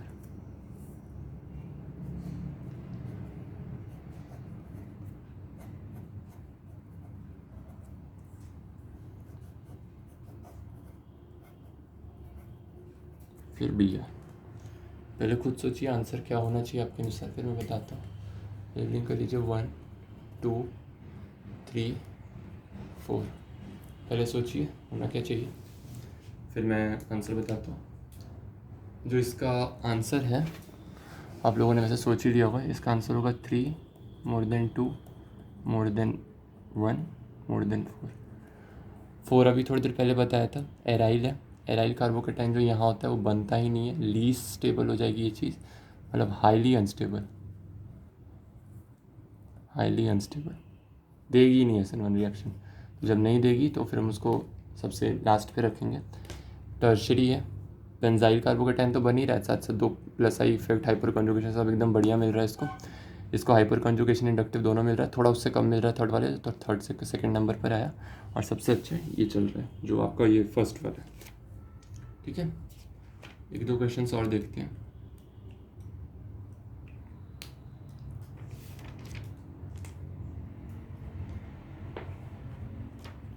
जैसे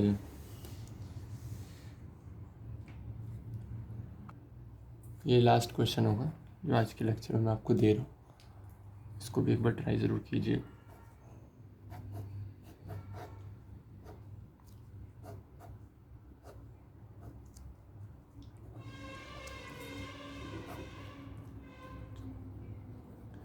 हमने डाल दिया C2H5OH, इसमें जो OC2H5 है ये एज अ न्यूक्लियोफाइल अटैक करेगा।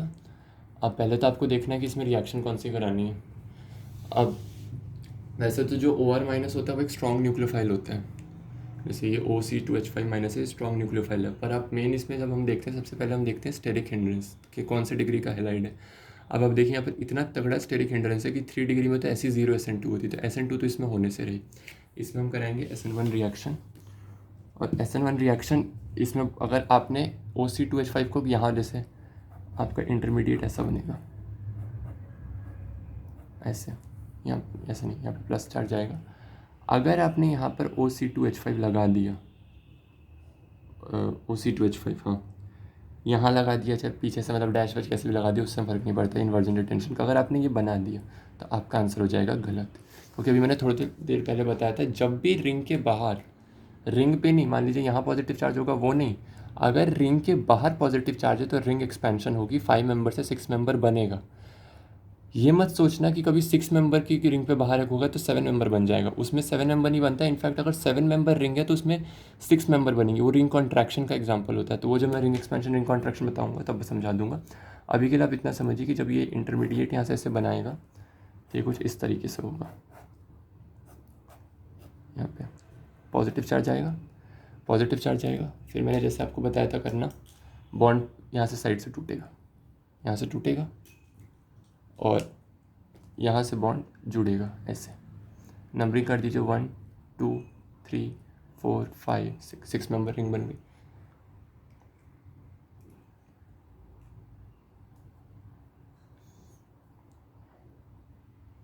यस हो जाएगा। 1 2 3 4 5 6। अब देखिए किस पे क्या था, 1 पे पॉजिटिव चार्ज, 1 पे तो रहेगा नहीं, पॉजिटिव चार्ज तो 2 पे आ जाएगा क्योंकि बॉन्ड यहाँ से टूटा, इसको तो सपोर्ट मिल गई है। फिर 1 फर्स्ट पोजीशन पे क्या, हाँ फर्स्ट पोजीशन पे देखिए 2 मिथाइल ग्रुप लगे हुए हैं। अब क्या होगा, अब अगर आपने यहाँ पे OC2H5 लगा दिया और आप सोच रहे हैं आंसर सही है तो वो भी गलत हो जाएगा, क्योंकि मैंने बताया था अगर पॉसिबिलिटी होगी कि एक शिफ्ट और वो मार के किसी तरीके से अगर और स्टेबल कार्बोकेटाइन बन सकता है तो वो बनेगा। अब यहाँ पर हाइड्रोजन तो है नहीं शिफ्ट मारने के लिए, तो क्या करें, 1 2 मिथाइल शिफ्ट बोलेंगे इसको, 1 2 मिथाइल शिफ्ट।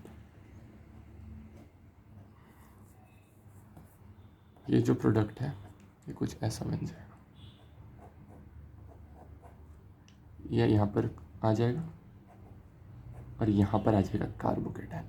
अब कार्बोकेटाइन एकदम मन मुताबिक बढ़िया सा 3 डिग्री हाइपर कॉन्जुगेशन सब कुछ इसको जो पुराना कार्बोकेटाइन था उससे बढ़िया मिल रही है। ठीक है, अब होगा अगर अब आप बोलते हैं कि हाँ OC2H5 का अटैक होगा और आपका आंसर गलत होगा, तो नहीं, ये आपका एकदम बिल्कुल 100% करेक्ट आंसर है।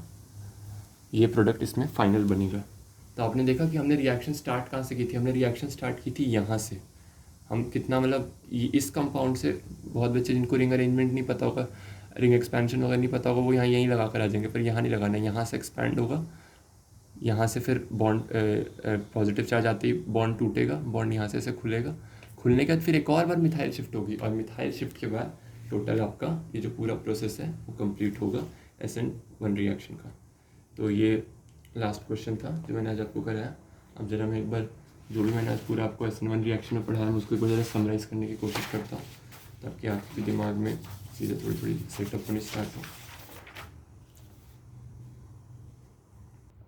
तो सबसे पहले हमने स्टार्ट किया था SN1 रिएक्शन मैकेनिज्म से। हमने मैकेनिज्म समझा कि कैसे यहाँ बी आर नेगेटिव हटेगा, 2 स्टेप में रिएक्शन होगी। समराइज करते जाइए चीज़ों को। The reaction is a 2 step reaction, whereas the SN2 reaction was a single step reaction, by whereas SN1 reaction is a 2 step reaction. There will be 2 transition state formed in the mechanism of the reaction. The first step is a slow step and it is the RDS, rate determining step. यहाँ से जो carbocation आएगा उसकी stability से पता चलेगा कि SN1 reaction का रेट कैसे फेवरेबल होगा।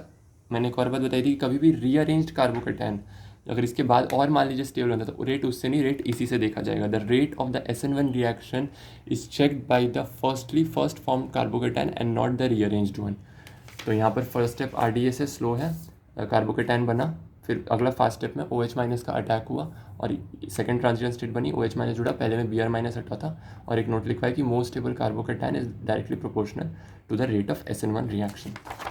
नेक्स्ट हमारा एनर्जी प्रोफाइल डायग्राम पे, यहाँ पर जो ट्रांजिशन स्टेट 1 बनी वो ट्रांजिशन स्टेट 1 स्टेप A को डिनोट करती है। जो इसका पहला स्टेप था ना, ये वाला स्टेप, इसको अगर हम A लेबल कर दें तो ये ट्रांजिशन स्टेट 1 को डिनोट करती है, जिसमें क्या होगा, यहाँ से Br निकलेगा और इस पर डेल्टा पॉजिटिव बढ़ता जाएगा। कार्बोकेटाइन फॉर्मेशन स्टेज होती है, कार्बोकेटाइन बनता नहीं है, बन रहा होता है। फिर इंटरमीडिएट आते हैं, नीचे जाएगा ग्राफ, इंटरमीडिएट ये हो गया, तो आपका ये कार्बोकेटाइन बना। फिर उसमें OH माइनस ने अटैक किया, ट्रांजिशन स्टेट 2 बनी, अटैक ऑफ न्यूक्लियोफाइल जो होता है, OH माइनस ऐसे जुड़ता जा रहा है, जुड़ते जुड़ते जुड़ गया। फिर आपका जो फाइनल प्रोडक्ट बना, और ये हो गया आपका एनर्जी वर्सेस रिएक्शन कोऑर्डिनेट का जो ग्राफ है। अगला आगे SN1 SN2 का याद रखिएगा, वो आपका भी ग्राफ से भी पूछ सकता है कि वो रिएक्शन दे दे कि आपको क्वेश्चन में कि complete the following reaction using the graph given below. तो आपको पहचानना आना चाहिए कि अगर सिंगल स्टेप ग्राफ है तो वो SN2 होगा, अगर सब्स्टिट्यूशन की बात कर रहा हूँ मैं, अगर तो SN2 होगा, और अगर ऐसे जिस तरह से ये इसमें बना हुआ है तो ऑफकोर्स सी बात है ये SN1 रिएक्शन होगा।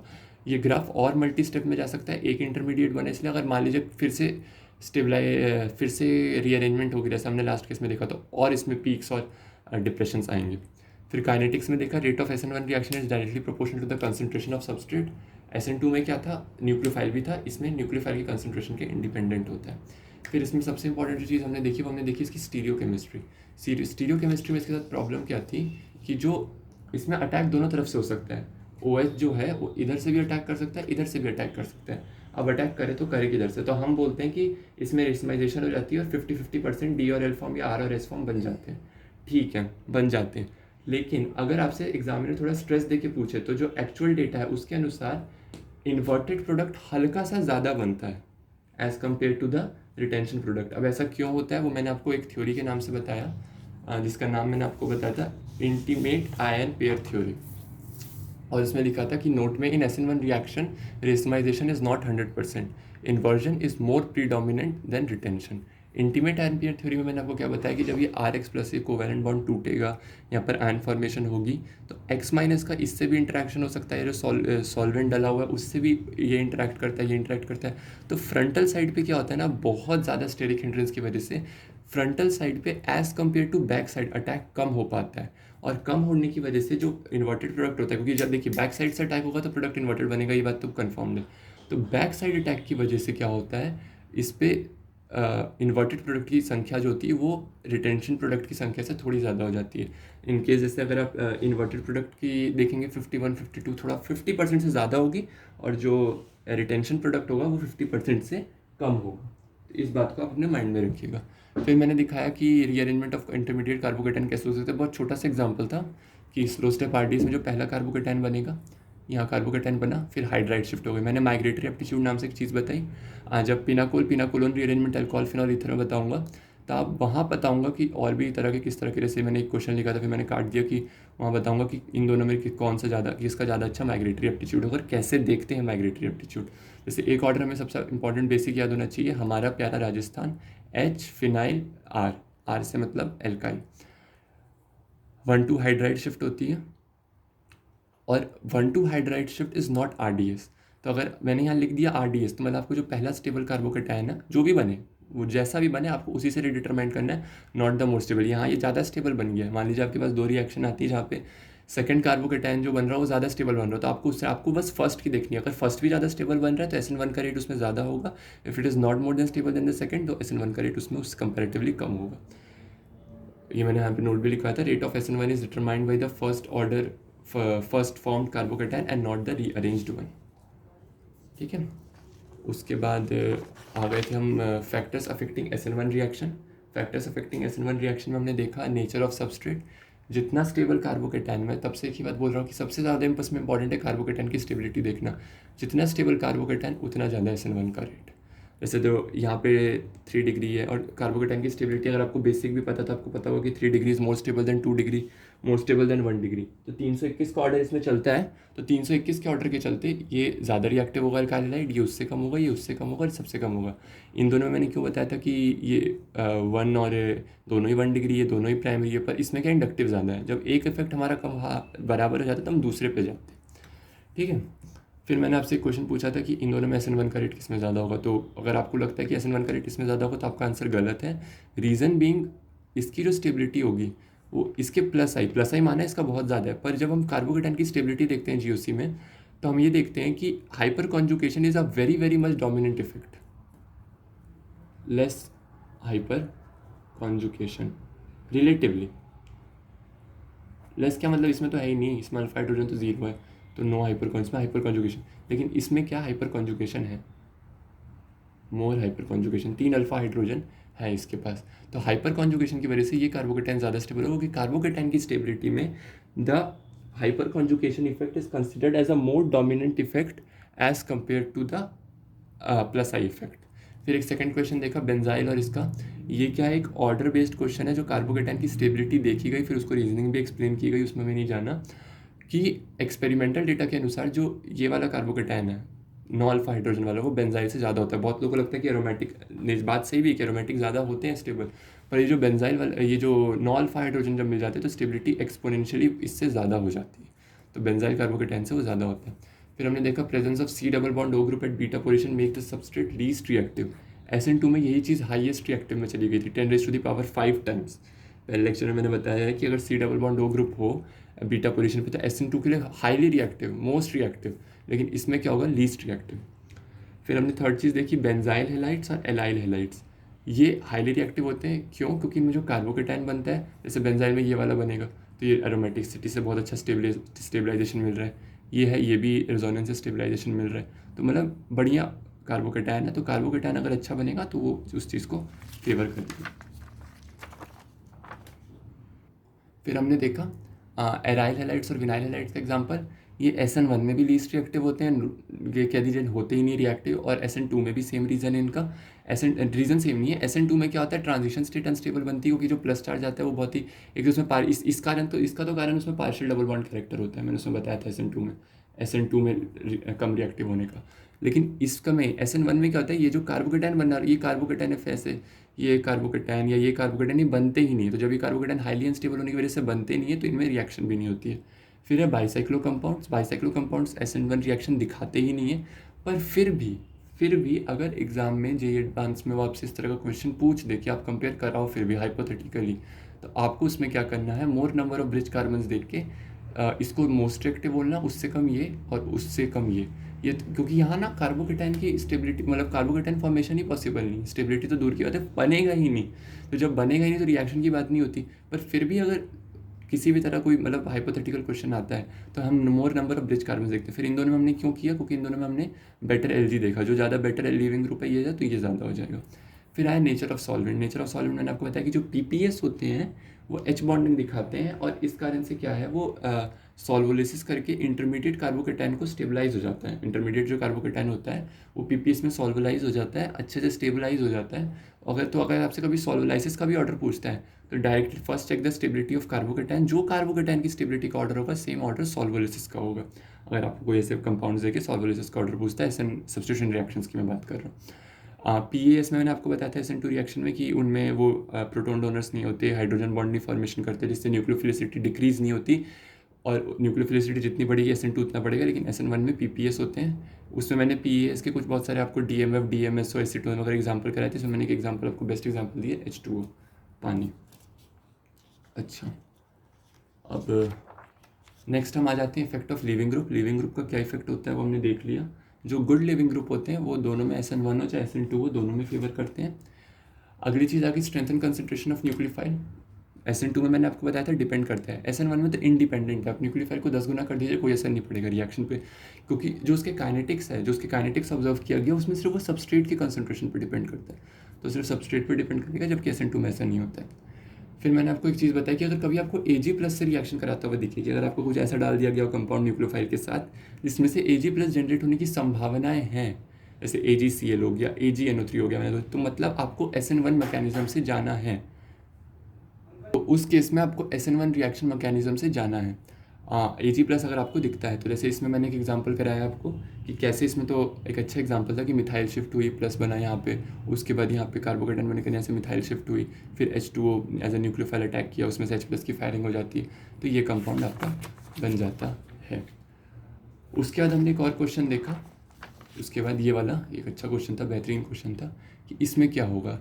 तो ये एक बाईसाइक्लो है, तो ये मत सोचना कि सर आपने तो बोला था कि भैया बाईसाइक्लो में तो होता ही नहीं है, नहीं होता है, वो सही बात है। जब कार्बोकेटाइन की जब लिविंग ग्रुप यहाँ जुड़ा, लिविंग ग्रुप यहाँ तो नहीं जुड़ा है ना, लिविंग ग्रुप यहाँ जुड़ा है, तो यहाँ तो कार्बोकेटाइन बन सकता है। जब यहाँ कार्बोकेटाइन बनेगा, जब भी रिंग के बाहर कार्बोकेटाइन बनेगा, अगर 4 मेंबर से 5 मेंबर बनने की चांसेस होंगे तो हम 5 मेंबर बनाएंगे, 5 से 6 होगा हम बनाएंगे, 6 से हम 7 नहीं बनाते, 7 से तो हम कॉन्ट्रैक्ट करके 6 बनाते हैं, वो रिंग कॉन्ट्रैक्शन का एग्जाम्पल होता है। तो ये आपको ध्यान रखना है। जैसे इसमें कार्बोकेटाइन बना, रिंग एक्सपैंड हुई, एक मेंबर रिंग में बढ़ गया, फिर क्या हो गया, यहाँ ये बाईसाइक्लो फिर नहीं रह गया, फिर यहाँ पॉजिटिव चार्ज आ जाएगा, क्योंकि जब ये बॉन्ड ही टूट गया तो बाईसाइक्लो किस बात का, बाईसाइक्लो तभी तक है जब तक इस प्रकार का ढांचा, ये ढांचा गया, बाईसाइक्लो गया। फिर वापस क्या होगा, जब रिंग एक्सपैंड हुई और OH+ का यहाँ से अटैक हो गया, फिर जुड़ गया, जब जुड़ गया एक्सपैंड होने के बाद अब ये बाईसाइक्लो बन गया। अब आप कोई भी न्यूक्लियोफाइल डालिए, यहाँ पर कार्बोकेटाइन नहीं बन सकता, रिएक्शन नहीं होगी। मैंने आपको वही पहले बताया था, उससे इसको समझाने से पहले कि इसको कैसे देखना है कि जो ये है 5 मेंबर रिंग है, इसमें कैसे एक्सपेंशन हम करते हैं। अगर रिंग के बाहर, अगर रिंग के ऊपर पॉजिटिव चार्ज होता है ना, तब हम नहीं करते, वो रिंग कॉन्ट्रैक्शन का केस होता है। लेकिन रिंग कॉन्ट्रैक्ट हम इस केस में इसलिए नहीं करेंगे, करते हैं कुछ केस में रिंग कॉन्ट्रैक्ट, जैसे 7 से 6 में लाते हैं, लेकिन 5 से 4 में नहीं लाएंगे, क्योंकि 5 ज़्यादा सही रहता है। लेकिन 5 से अगर बाहर चार्ज होगा, अगर रिंग के अंदर चार्ज है तो कॉन्ट्रैक्शन होती है, रिंग के बाहर चार्ज है तो एक्सपेंशन होगी। लेकिन 5 मेंबर में अगर रिंग के अंदर चार्ज होगा तो हम कॉन्ट्रैक्शन इसलिए नहीं करते क्योंकि 4 मेंबर 5 मेंबर से कम स्टेबल होता है, लेकिन 6 मेंबर 5 मेंबर से ज़्यादा स्टेबल होता है। तो अगर बाहर चार्ज है तो हम एक्सपैंड करेंगे। 6 मेंबर को कभी हम 7 मेंबर में एक्सपैंड नहीं करते, इनफैक्ट 7 मेंबर को हम 6 मेंबर में कॉन्ट्रैक्ट करते हैं। सब चीज़ें एकदम दिमाग में क्रिस्टल क्लियर होनी चाहिए। तो यहाँ पर कार्बोकेटाइन बना, फिर एक और पॉसिबिलिटी है मोर स्टेबल होने की, बिल्कुल है, H+ है, आपने H+ को हाइड्राइड शिफ्ट करा दी, हाइड्राइड शिफ्ट हुई, यहाँ पर आपको एक ज़्यादा बढ़िया कार्बोकेटाइन मिल गया।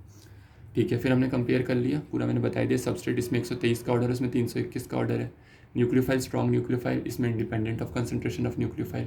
वीक न्यूक्लियोफाइल देखिएगा तो आप SN1 इसलिए नहीं कराते क्योंकि वो कंसंट्रेशन पे डिपेंड करता है, आप SN1 इसलिए कराते हैं क्योंकि वीक न्यूक्लियोफाइल SN2 को फेवर नहीं करता, क्योंकि स्ट्रॉन्ग न्यूक्लियोफाइल करता है। स्ट्रॉन्ग न्यूक्लियोफाइल होगा तो SN2 कराना, वीक होगा तो SN2 तो कराएंगे नहीं, तो SN1 कराते हैं। लेकिन उसका ये कहने का मतलब नहीं कि उसकी कंसंट्रेशन पर वो डिपेंड करेगा। सॉल्वेंट इसमें PS पोलर इप्रोटिक बहुत डिटेल में पढ़ाया था पिछली क्लास में भी, आज भी, और ये पोलर प्रोटिक। स्टीरियोकेमिस्ट्री हमने ऑब्जर्व की कंप्लीट इन्वर्जन इन SN2, और इसमें both inversion as well as retention. Generally हम बोल देते हैं आम भाषा में कि 50-50% है, बट अगर हम बहुत डिटेलिंग में जाएँ तो ऐसा नहीं होता है। इंटीमेट आयन पेयर थ्योरी के अनुसार inversion is more as compare to retention.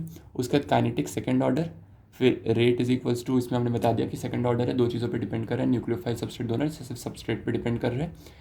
Rearrangement not possible, rearrangement may take place. यहाँ तक आपके हो गए। फिर मैंने आपको कुछ 3 सेट क्वेश्चन के कराए। जैसे मैंने आपको कुछ इस क्वेश्चन में एक बहुत बढ़िया चीज़ बताई कि जैसे ये 4 कंपाउंड्स आपको दिए हुए हैं, तो आप उसकी स्टेबिलिटी को कैसे डिसाइड करिएगा। तो इसमें था कि जैसे साइक्लोप्रोपाइल मिथाइल कार्बोकेटायन है, ये एक बहुत ही एक्सेप्शनली स्टेबल कार्बोकेटायन है।